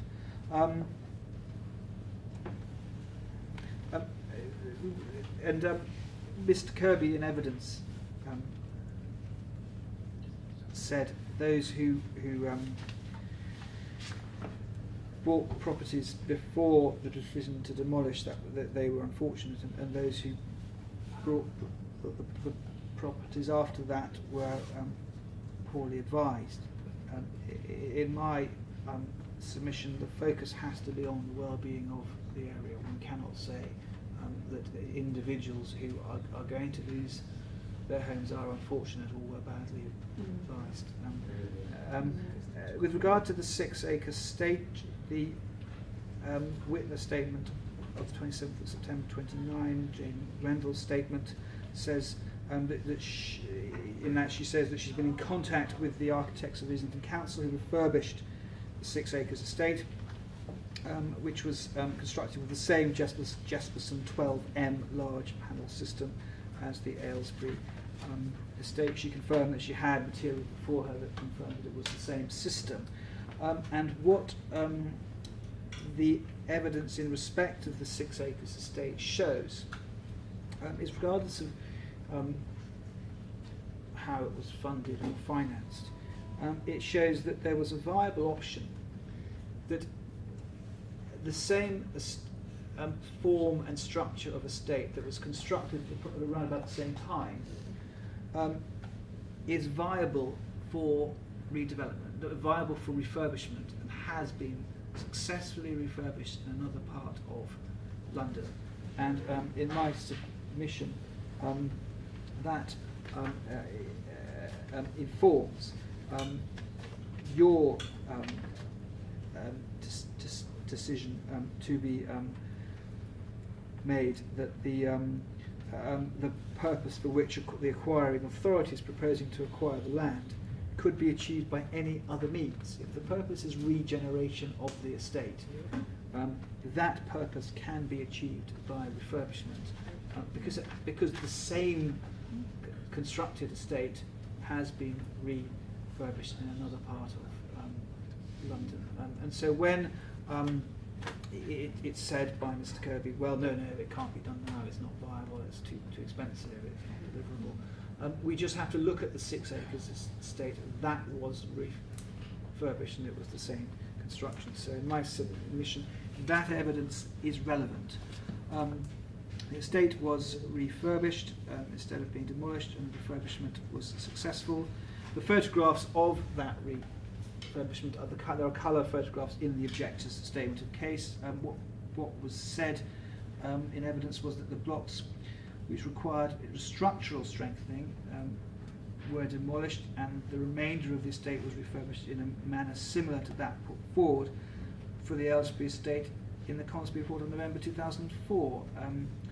The demolished blocks were replaced with new infill housing. It wasn't said by Professor Rendell in her evidence before the inquiry previously that it was based on a stock transfer. She denied that, but in my submission that's not relevant. In my submission she was an impressive witness. Her evidence was that the material before her, the substantial material before her, the refurbished option, was and remains viable and deliverable by analogy to the 6 acres estate. I have to say that Ms. Rendell's area of expertise is not, and she accepts, in local government law or in finance, but she didn't claim to be an expert in such matters. Her area of expertise lies in design and costing in architecture. In my submission, the witness properly focused her evidence on her area of expertise. The responses given to the preferred options and issues and options documents which were put to no examination was that the September 2005, it should say not 2006, decision was a fait accompli, as borne out by the evidence in those documents. And the examples, issues and options, this is in your blue folder, madam, at page 44, confirms that most of the estate will need to be demolished. Preferred options at page 39 states our preferred approaches to demolish and redevelop the entire Aylesbury estate. And the area action plan says at paragraph 1.2.4, there have been several previous ideas and plans to refurbish the estate, however none of them have come to fruition. In September 2005, having studied the structural condition of the estate, the quality of the environment and the cost of refurbishment, which it wasn't studied at all, we concluded that it would cost too much to bring the homes up to decent home standards. That's the Frost £350 million, which in my submission is the highest and estimate and misleading. We therefore decided that the best way forward was to demolish the buildings and build a better place, which would be more attractive for people to live and work in. The point being, it's not going to be the same people as far as the leaseholders are concerned. In the circumstances, the decision that was taken in September 2005 was definitive and fundamentally flawed. This point was not taken as an issue by the inspector who determined the Wolverton inquiry. This is at tab 11 of Court Documents 1. Neither is any reference made to the issue in the inspector's report in relation to the examination of the action plan inquiry. And whilst the council is entitled to rely on the finding of the inspector, paragraph 3.4 of that inquiry, the remit of the inquiry to examine the plan was different, and the inspector stated in paragraph 5 on page 230 that really the position of the objectors wasn't a matter for him, and it was accepted by Mr. Kirby, and it's clear from reading the report of the inspector that this issue simply wasn't an issue in the examination of the plan. The function of an inspector examining a plan is very different. So the early decisions of inspectors are not materially indistinguishable from the incident matter, which was to be considered in the inquiry. To the extent that the inquiring authority may seek to rely on the North Wiltshire case, which I've seen in the documents that have been put in, previous findings are material. In my submission, that it may be distinguished. It's not a comparison of like for like. In the evidence of any updated evidence, the council cannot reasonably assert that the refurbishment does not remain a viable alternative. It's understood that the only properties that have been demolished to date on the Aylesbury estate are the 5 to 6 storey properties, which are structurally unsound, or were, according to the Consby report. The purpose for which the land is sought may be achieved by other means. And in my submission, although the council say this is all bygone history, it's not relevant. In my submission, it's fundamental to this inquiry, because there has always been and remains an alternative, and CPO powers must be used as a last resort. In my submission, there is another resort here. Then there's the equalities issue. The council did not undertake an equalities impact assessment addressed expressly to the leaseholders, and that's accepted in paragraph 4.1 of the rebuttal statement, and I submit this amounts to a significant failing. There are about 200 resident leaseholders across the estate, and there are about 40 or 50 in the order land. In contrast to general tenants, the leaseholders have not been the subject of any assessment as to their protected needs, and as such have been treated differently from other tenants. It's submitted that the acquiring authority failed to comply with the public sector equality duty of section 149. I've set out section 149 at paragraph 94,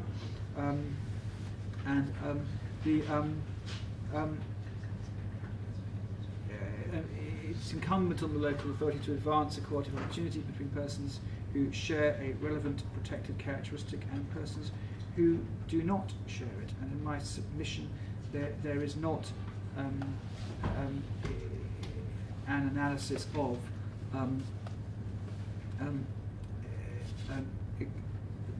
the differing positions of those who come from BME backgrounds, and it's accepted at page 606 on core document 8 that 67% of the makeup of the whole estate is BME, and in my submission there was no analysis undertaken as to the disadvantages in those leaseholders who share a protected characteristic as opposed to those who do not, with regard to having to leave their homes and their communities and the ability to reintegrate into their communities. The leaseholders form, so in my submission, it's not relevant. The approach of Mr. Kirby is wrong when he says that leaseholders are not a protected group for the purposes of the Equality Act. Of course, they're not a protected group for the purposes of the Equality Act. What one has to, per se, what one has to focus upon is whether they are a group whose members have protected characteristics. And the leaseholders form a separate group who are more adversely affected than any other group, and whose members predominantly comprise BME individuals and families, which was confirmed in Ms. Robinson's evidence yesterday. And so there are members of protected groups, of a protected group, who are substantially affected. The leaseholders, the majority of whom are from ethnic minority communities, have been treated different from other tenants in the orderland in 3 respects. No separate assessment was made as to the ethnic constitution of the tenants as opposed to the leaseholders. No assessment was made as to whether the Aylesbury leaseholders would fare worse than homeowners on other estates who did not share the same protected characteristic, non-BME homeowners.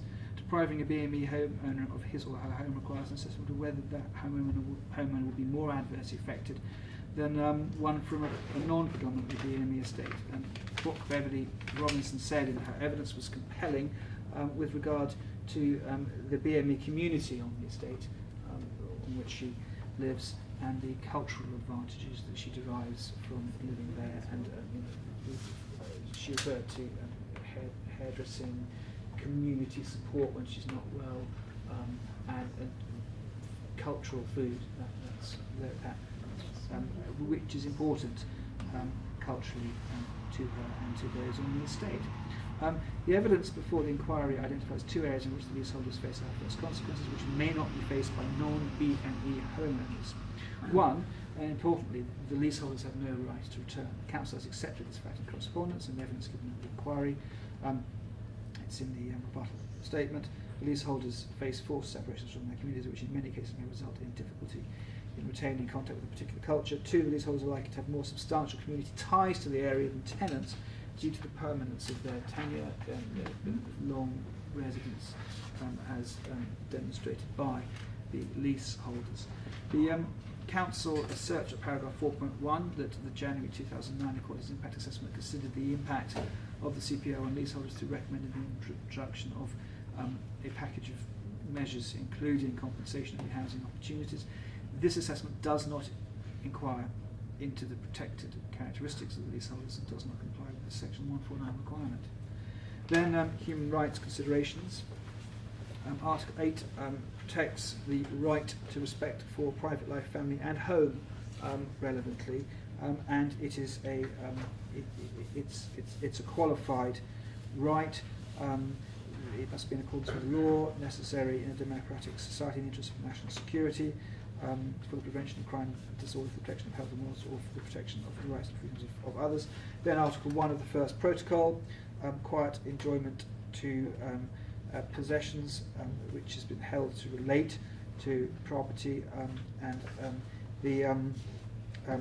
again, that is a qualified right, subject to proportionality. I say that the human rights of objectors of the leaseholders have not been properly considered by the acquiring authority. There's reliance placed by Articles 1 and Article 8, both, as I've said, qualified and subject to proportionality.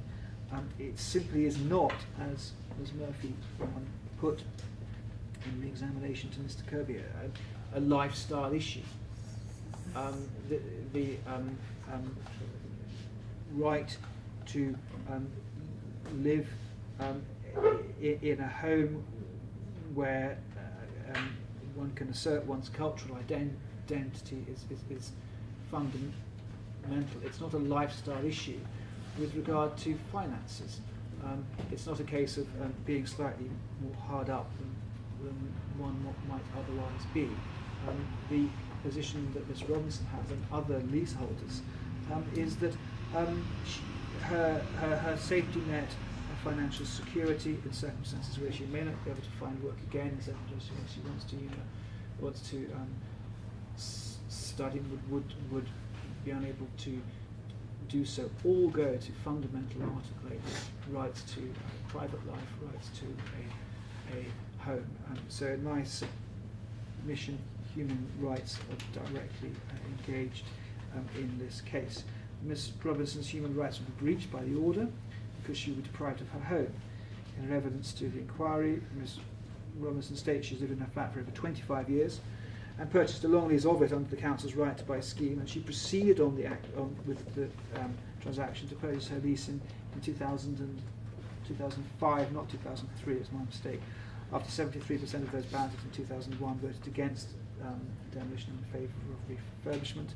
Ms. Robinson's social life is largely consequent on where she lives, and she has many friends who live on the estate. This is not a case where the qualified right is rendered proportionate by potential access to the property tribunal. This is not a case where the human rights issue with regard to loss of a home and loss of respect to private life can be compensated by means of financial compensation. The property prices in London are such that the leaseholders would be dispersed as per the evidence of the lease. Ms. Robertson has been employed as a customer services manager for Royal Mail. She's currently unemployed and lives on her savings, as those savings preclude her from receiving benefits. She has no mortgage. Under council's policy, she would lose all of her savings bar £16,000 in my submission. That's what is confirmed by the council at paragraph 7.1 of the rebuttal statement. There is a suggestion that it may not be £16,000, but that in my submission is the policy, and I would ask that you accept that. Ms. Robinson's life will change as a consequence of the CPO. If she wishes to use some of her savings to get university and study law, these plans will fall away should the funds she saved be taken by the inquiring authority, so that she can obtain 50% in a shared equity scheme. That isn't, it's not an advantageous position, as Mr. Kirby suggested. The only alternative, the only option that she would have would be to use the invested, would be to engage in the scheme and then restore her savings to herself by selling and moving away, and she wouldn't be able to afford anywhere else other than somewhere significantly outside of London, where the property prices are cheaper. So in my submission, the position that the leaseholders face in many, if not most, cases is that they will be dispersed from their homes and from their communities, and that is what is fundamentally disproportionate about this case, particularly in circumstances where it is a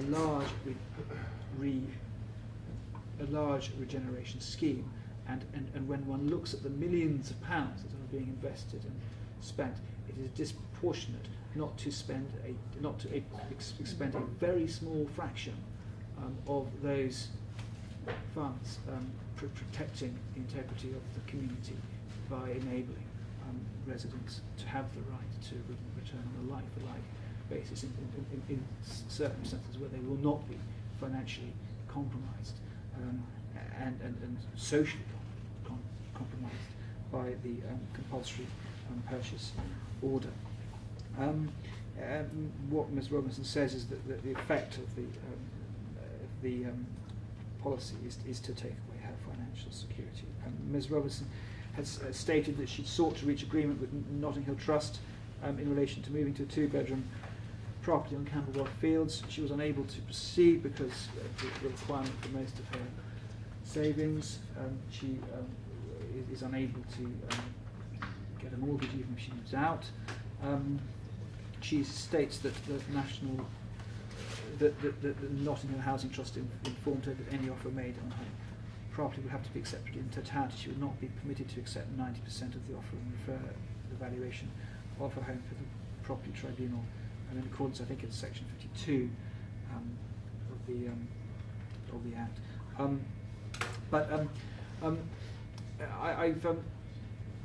There is evidence from Julius Sangby in respect of a similar stance. I ought to inform the inquiry that position may have changed.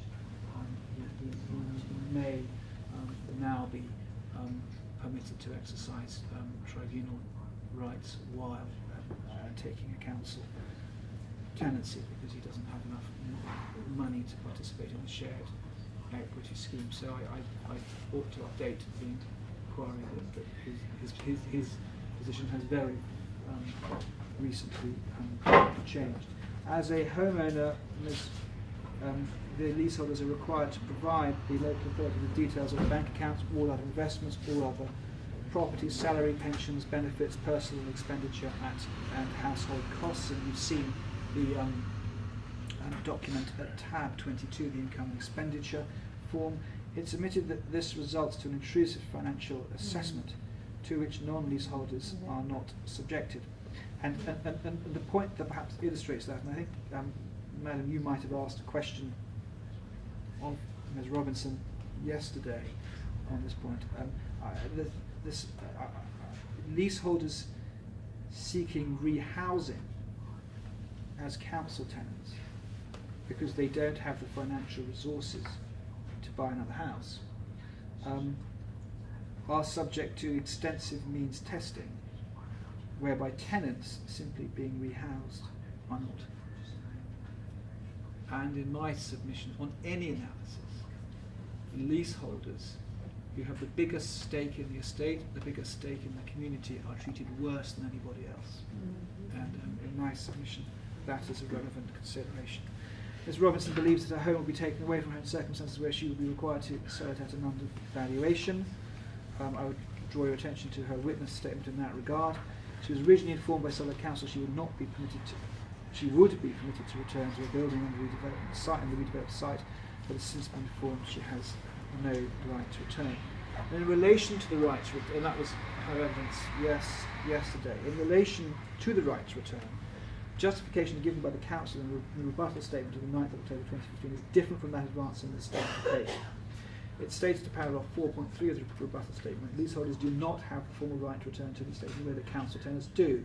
This is because, unlike council tenants having exercised the choice to purchase their home, they are then subject to the constraints of home ownership.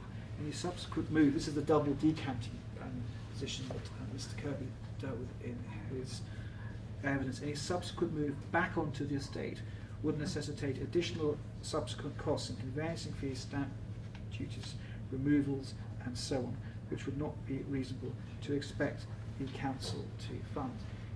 Given that this is a multi-million-pound project, given the sums that were put to Mr. Kirby and in tens of millions, in my submission, when one looks at the human rights argument, the figures that the figures that the council avoid having to spend in a double decant, in my submission, are entirely proportionate figures to the upheaval that is caused to the leaseholders. And in my submission, the denial of the right to return in circumstances where they are not, in some cases, financially crippled, is disproportionate.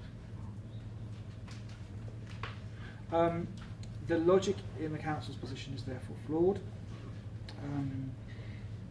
because conveyancing fees, stamp duties, removal costs, this expenditure is provided under the schemes. And so in my submission, it is simply not proportionate to the loss that Miss Robinson has suffered, including the expectation after the 2011 ballot that she was purchasing a home to life, so as to be able to make financial provision for the future, to bar her re-access to her home and her views along with the other leaseholders, simply because more money would have to be spent in decanting and moving than otherwise would be the case when one considers the sums involved. It's noted at paragraph 7.2 that the rebuttal statement says at the present time council policy is such that we expect homeowners that qualify for the onward purchase of a council void property on shared equity terms to purchase up to their maximum affordability, that's the 50% using whatever capital resources are available to them, which would be assessed, hence the intrusive assessment, including savings. Although we disregard the first £16,000 from our assessment, this does not necessarily mean that homeowners are only permitted to keep £16,000. This statement, which appeared for the first time in the rebuttal statement, Ms Robinson said, appears to amount to a concession to her and there's in her position that if only being allowed to retain £16,000 would cause undue and substantial hardship, there may be some leeway in the policy. In my submission, it amounts to a tacit acceptance that the £16,000 policy is unreasonable and disproportionate. Ms Robinson is anxious to return to her home. She bought the property for its views and values those views. She's happy to decant while her new home is built, and she said her sisters live within walking distance, one of whom has ill health, suffers from ill health. And she says she doesn't wish to walk around Burgess Park at night in order to visit her sister. The evidence of Mr Kirby that Camberwell Fields was an attractive option is not an attractive option in all cases. It is an option, but it is not a proportionate option in my submission, particularly because of the financial position. Ms Robinson complains that the comparative transaction offer of the 26th of September 2016 withdrawn. That change of policy is explained in the paragraph 7.4 of the rebuttal statement, where it is said that a more flexible approach was required. There was evidence from Mr Kirby on that today. The reason given for withdrawing that policy was that no one took it up with regard to the Aylesbury estate, but the point that was made was that at the time it was withdrawn there hadn't been any decanting, so it's not surprising that no one took it up. In my submission, a like for like policy represents a reasonable and proportionate response, which was anticipated and unreasonably withdrawn. I dealt with the financial intrusive examination, which is at paragraph 111. Ms Robinson states that she will be required to spend 75% of her life savings, was her evidence? Yes, in order to find somewhere else to live. And then leaseholders need to earn over £40,000 a year to buy a two-bedroom property in a redeveloped estate. It's simply not possible for those on low incomes to move back. And that's the yellow highlighted part of document 1 of the document submitted by the objectors yesterday. The Council's position in its case statement has been that it's acceptable for the Council in making an order and in the Secretary of State and confirming it to strike a balance between the legitimate aim of regeneration and the benefit of the community as a whole against potential interference with some individual rights. However, the justification for refusal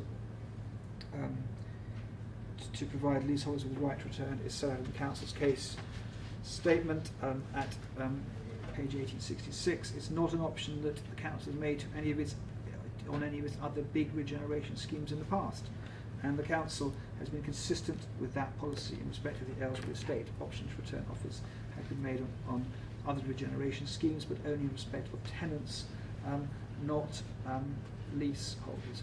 What Article 8 does require, and cases of, I haven't produced them, cases of Huang EB Kosovo is and VW Uganda is a fact. I haven't. It's a general point. I haven't produced those cases, but it's a general submission. It's been accepted by the courts that Article 8 requires a fact-sensitive exercise. It is not a proportionate response to adopt a margin of appreciation sort of argument. These are the rights of individuals that are concerned. There has to be individual consideration. So the fact that the council hasn't seen the need to provide leaseholders with options to return in other developments is not an answer to addressing the individual and specific rights of leaseholders so as to conduct the proportionality balancing exercise. And in my submission, because there hasn't been the specific and individual assessment that Article 8 requires and Article 1 protocol, the acquiring authority has adopted a cursory approach and failed to properly consider human rights issues in the instant case. And I've relied on the case of Edith Baker, which is Mr. Justice Blake's judgment, and at paragraph 45, proportionality is not simply whether at the end result the balance is fair, but whether in getting there it is decided that it has been decided that the most appropriate course of conduct is also the least interfering with the human rights position, having regard to the public benefit to be achieved and the different means of achieving it. And if I could turn briefly to the case of Baker, which was handed up yesterday. This was a case, it was a compulsory purchase order case where Ms. Baker lived in a house in very, very poor repair, and there were Environmental Protection Act proceedings taken against her. The house was manifestly unfit for human habitation, and there was a compulsory purchase order made on it, largely for those reasons. And Mr. Justice Blake, or Nicholas Blake, you see, as a deputy judge as he then was, said at paragraph 17, the real debate is whether there were practical alternatives to the compulsory purchase route that could have been used to achieve the same result. There's reference at paragraph 20 to Article 8 and Protocol 1, the same articles of the conventions are being relied upon here today, and there was mention of the context of the circular and the compelling case in the public interest detailed at paragraph 23. Then at paragraph 38, Mr. Justice Blake said, nevertheless, as a matter of common sense, it is the compelling public interest that must be applied, and that, of course, since the introduction of the Human Rights Act, must be measured against the human rights test of proportionality. So one has to look at, firstly, whether there is a compelling public interest, which is, in my submission, a rigid test, and it must be proportionate. And in my submission, the failure to provide the right to return so as to prevent the breach of Article 8 through losing one's home, in my submission, is not proportionate. It is not in the compelling public interest for leaseholders who've lived on the estate and have bought their properties and lived within their communities to be expelled from the estate. And in my submission, that's the stark balancing exercise that falls for consideration in this case. Is the loss of the right to return, or the denial of the right to return, I ought to say, is that in the compelling public interest? And in my submission, it simply can't be. At paragraph 42, there's reference to the case of Daly, which is a House of Lords case, where Lord Justice Dyson asked the question at this stage of the consideration, which is, are the means to be employed to achieve the legitimate aim necessary in the sense they're the least intrusive of the convention rights that can be devised in order to achieve them. The question at the stage of convention is, does the measure have an excessive or disproportionate effect on the interest of affected persons? Now, if the measure is the failure of the right to return, as breaching Article 8,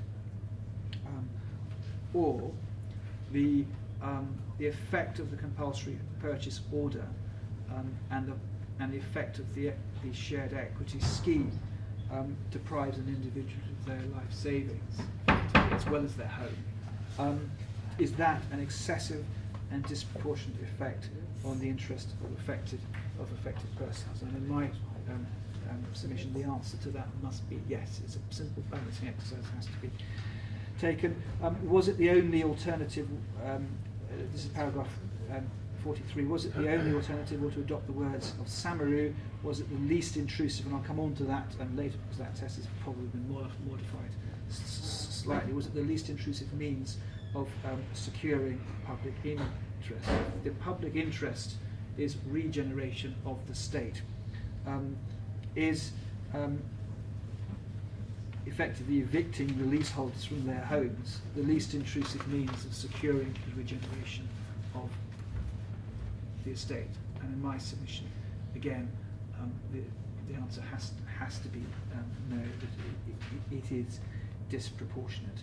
And then Mr. Justice Blake went on to say at paragraph 44, one literal reading of the most satisfactory course of action could be simply, it is what the council considered to be the best solution of a number of possible or potential solutions to a given problem, but real consideration has to be given to the rights of the owner and the occupier, and the potential injustice of being deprived of potentially valuable property, the enhanced value being provided by the rebuilding and reconstruction, which then passes to a new owner, the local authority, or in this case Nottingham Housing Trust, who sells on, and in this case would make some gain upon the total activity of the repair costs, the settlement costs, the rebuilding costs, and expected sale price. And that consideration has to be reflected in the decision-making process. And then proportionality is not simply whether the end result of the balance is fair, but whether in getting there it's been decided the most appropriate course one is the least interfering with human rights, having regard to the public negative to be achieving the different means of achieving it. And then there was reference to the case of Chapman at paragraph 46, and the last paragraph, the last lines of that in particular, it must examine whether the decision-making process leading to measures of interference was fair, such as to afford due respect to the interests safeguarded by the individual by Article 8. And then at page 49, paragraph 49, the case of Olsen versus Sweden, one has to look at the impugned decisions in light of the case as a whole. And it was found by Mr. Justice Blake in that case that the Mrs. Evans had made no progress, made no attempt to put her house in order, so to speak, and so therefore the compulsory purchase was proportionate.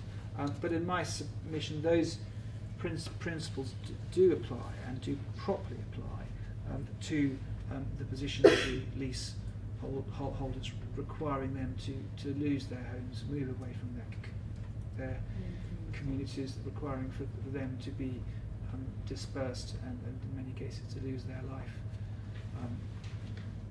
savings. If the public policy that is sought to be achieved is regeneration, in my submission, that's the proportionality argument. And in my submission, the objectors, the leaseholders have a very strong case, and I would submit on human rights grounds the compulsory purchase order should not be approved for that argument. But alternatively, if you are minded to approve it, there needs to be a recommendation so as to ensure that if the order is to be approved, it is done so in a manner that is Article 8 compliant, which would require recommending that the leaseholders are given the right to return in circumstances where they are not adversely affected. And in my submission, that goes far beyond a simple lifestyle issue. There's a case that I've handed up called Clay's Lane. It's 2004, so it's a year after the case in Baker. It's a different human rights argument. It was a case involving a housing corporation which found a registered social landlord had mismanaged the property and directed that there be a transfer to another registered social landlord instead of a voluntary type transfer to a housing cooperative. And there was a judicial review on the basis of Article 1, right to respect for property.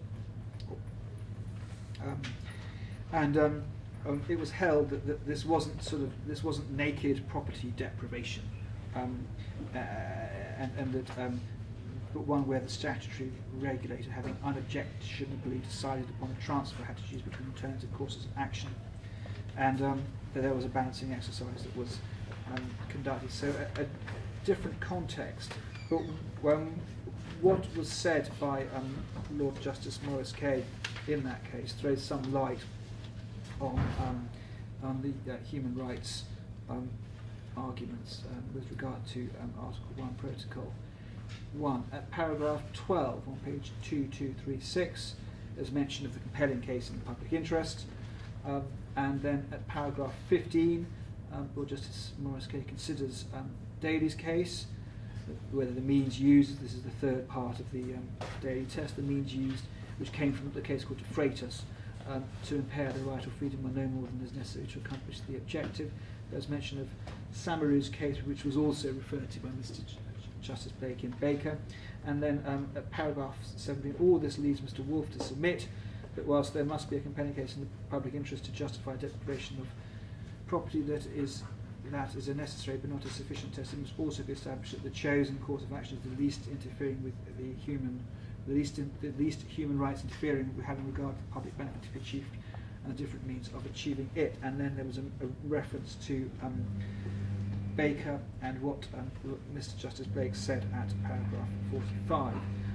And then at paragraph 21 of the judgment on page 2240, there's a mention to Samaru, and Lord Justice Maurice Kay said that Samaru's case is not of universal application, and that had been accepted by the Court of Appeal in a case called Luff, when Lord Justice Pill spoke about proportionality, but importantly Lord Justice Keane said that this is at 2241A, the process outlined in Samaru's case where appropriate, where there is a direct interference with articulate rights by a public body cannot be applied without adaptation in a situation where the essential conflicts between two or more groups of private interests. In such a situation, a balancing exercise of the kind conducted in the present day by the inspector is sufficient to meet any requirement of proportionality. And then Lord Justice Maurice Kay says, I interpret this as signifying that what is necessary is driven by the balancing exercise rather than a least intrusive requirement.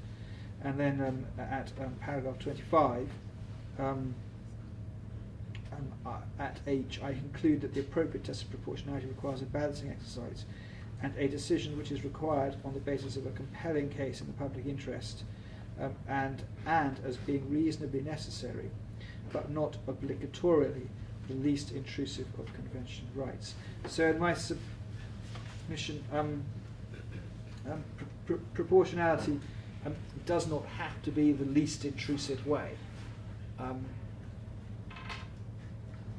but it remains a balancing exercise, and what was said by Mr. Justice Blake remains in my submission. What Clay's Lane does is it rows back slightly from what is said in Baker, but not in a way that affects the human rights argument in this case. I've set out at paragraph 115 the relevant passages in Daly and Samaru, which I went out, and then I've dealt with Clay's Lane at paragraph 116, and then reading from 117, it is submitted that the balancing exercise should be resolved in favour of the leaseholders. It's previously stated, the denial of the right to return to leaseholders who purchased their homes after the state had voted for refurbishment cannot be justified on the mere ground that leaseholders have been prevented from returning to estates on other developments. I think I'm repeating myself now. The leaseholders suffer more detriment than any other group. Ms. Robinson's case demonstrates that compensation is not adequate to for the loss of her home. And in particular, the conduct of the authority is not in accordance with the law, because there hasn't been compliance with the statute requirement to undertake an equality impact assessment. So again, that's a significant hurdle in for the council on the human rights argument. There are also other issues. There's the ballot issue, which was raised by Mr. Eckersley at the inquiry in April and May, where it was stated that Southwark Council failed to hold a ballot as required by Schedule 3A of the Housing Act 1985, where a tenancy is proposed to be transferred from a local authority to a private landlord. If it's not the case that there was a statute requirement to hold a ballot, in my submission, one has to look at proportionality. It's accepted generally that there is a duty or an obligation to conduct a ballot where a tenancy is proposed to be transferred from a local authority to a private landlord. And certainly in the case of tenants, section Schedule 3A would apply. There's no doubt why there was a ballot undertaken in 2001. But it does appear that after there was a ballot on the issue of the stock transfer, the local authority have effectively conducted a stock transfer through this process in the teeth of an earlier ballot where all the residents voted against it. And that is a proportionality argument. And in my submission, it also indicates that the human rights arguments were not properly considered, because what was undertaken flew in the face of what had been established and accepted was the view of those whose rights were going to be affected. There's also Section 39 of the Land Compensation Act, and the lack of progress and intransigence since the conclusion of the inquiry. You have statements from Judith Boss, Beverly Robinson, Julia Sangby, whose positions may have recently changed. And in particular, what Beverly Robinson says is that is set out in the statement of Alan Shaw, whose statement in tab 2 is, whose letter or statement in tab 2 is behind her own statement, and effectively the conduct of the local authority is interpreted in the case of Joshua and Southwark in a way that off estate comparisons and valuations are disregarded. And at paragraph 28 of that decision, which is also in the bundle, what is said is that that's unreasonable, because the scheme devalues the property in itself. So in my submission, Joshua and Southwark does not, on my reading of it, advance the proposition that it is only on-estate comparables that need to be taken. It has to be market value, and in my submission, that's a failing in the approach of the council, and the duty on the council is to ensure that suitable alternative housing is available on reasonable terms, and the evidence of the objectors with regard to the conduct of the local authority is that there are substantial undervaluations, and in my submission that is not acting in a manner that is proportionate. But that is a separate argument. So, Mr. Jacobs, when you say, under your third point, the lack of progress in terms since the conclusion of the inquiry. Yes, sorry, the last time. Yes. The last sitting. Yes. This inquiry. Since yes, that's yes. Since the adjournment of the inquiry, what we said. Yeah. So it's submitted that in all the circumstances that the compulsory process order engages the rights of the objectors under the European Convention, and for the reasons advanced by the objectors, the breaches of the rights that will ensue from the demolition of their homes is not in accordance with the law and disproportionate to the policy-based aim, regeneration, advanced in support of the order. And then conclusions. It's submitted that the scheme will not promote the social well-being of the area. The leaseholders don't have the right to return. The long-established immunity will be dispersed in favour of private owners. The order does not advance any compelling case in the public interest, or circumstances whether the development was endorsed by the local council in the absence of any professional report. This is the This is the evidence from in respect of refurbishment, the acquiring authority has failed to demonstrate a compelling case in the public interest in the instant case. Absent an equality impact assessment related to the most affected group, the leaseholders it's difficult to see how the acquiring authority was able to place itself in a position to assess the well-being test. And without an equality assessment, the local authority didn't properly put itself into a position to undertake the assessment with regard to well-being. Then the current costs of the demolition are excessive and not in the public interest. And then there's the point about that was put to Mr. Kirby this morning. The council is currently upgrading homes in phase 4 up to warm, dry and safe standard, and Mr. Kirby accepted that the works are costing 12.3 million for a total of 611 homes. This equates to £20,000 per dwelling, dwellings which are being refurbished only to be demolished. And in my submission, that is a disproportionate use of public funds.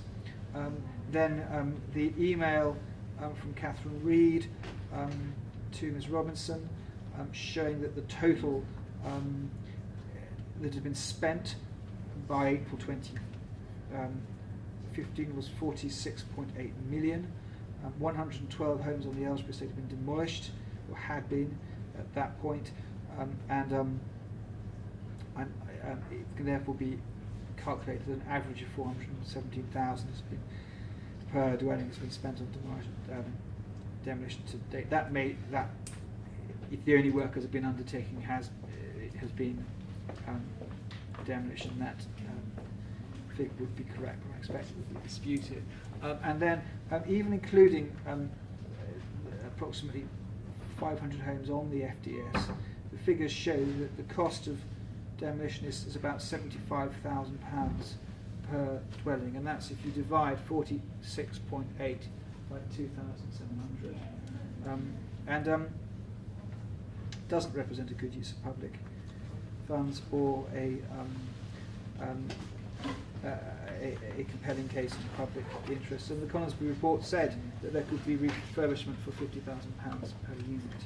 The ongoing costs of the scheme, the fraud scheme, are disproportionate. Southwark Council puts the estimated costs for acquiring the leasehold interest at 11.9 million for 89 properties on the order land. And we're looking at proportionality. Compare that with the refusal to permit return to the estate because of the double decanting costs. It puts it into context. The budget to decant the residents on the estate is £150 million, and the demolition costs for the order land are £9 million. At present, all of the properties in the phases 3 and 4 are being refurbished prior to demolition at a cost of approximately £20,000 per unit. This represents between a third and half of the properties on the whole estate are being restored, refurbished to be demolished. And then So the order should not be approved. The Aylesbury estate has provided social housing for low-income communities and families for 40 to 50 years. The regeneration will herald the loss of social housing and a dispersal of the established community. Those tenants who live on the estate will not be able to afford to return, and the leaseholders, of course, aren't permitted to return. There's substantial uncertainty that the scheme can be delivered. The FDS and overall scheme do not constitute sustainable development within the meaning of paragraph 173 of the framework. Neither does the CPO meet the requirement of Appendix A of the circular as the financial viability of the scheme is uncertain. Then I've dealt with paragraph 129, the analysis that I put to Mr. Kirby this morning, that if you look at Notting Hill's baseline figure, which is the amount of affordable habitable rooms that were on the footprint of the development, and then if you look at the amount of habitable rooms that have to be provided under the Section 106 agreement, there is a net loss to the scheme as a whole of 619 affordable habitable rooms. In my submission, there is a net loss of affordable accommodation, and in the circumstances, the CPO doesn't accord policy 3.14 of the London Plan on that basis. The precarious position in respect of social rented accommodation is such that the CPO is contrary to policy BH3 of the action plan, and therefore the CPO falls foul of section 226. The development will not promote or improve the economic, social and environmental well-being of the area. It's clear from the evidence of the inquiry, Professor Grandel's evidence, that there's an appropriate alternative proposal which has been present since the residents comprehensively rejected the stock transfer in 2001, purpose for which the inquiring authority is proposing to acquire the land. That of regeneration can be achieved by other means, refurbishment. The alternative proposals are appropriate and were not properly placed before the Executive Committee of the Council in September 2005, which decided to demolish in principle, and that decision has been treated as definitive by the Southwark Council. Situation pertaining to Ellison House, summarising, amounts to a significant impediment to implementation and demonstrates that necessary resources are not deliverable within a reasonable timescale, and in general that there is little prospect of properly implementing the scheme for a number of years. CPO falls foul of the criteria in paragraph 16 for the following reasons. The purpose does not fit in with the area action plan. Dispersal of communities at the Aylesbury estate and failure to protect social rents do not contribute to the well-being of the area.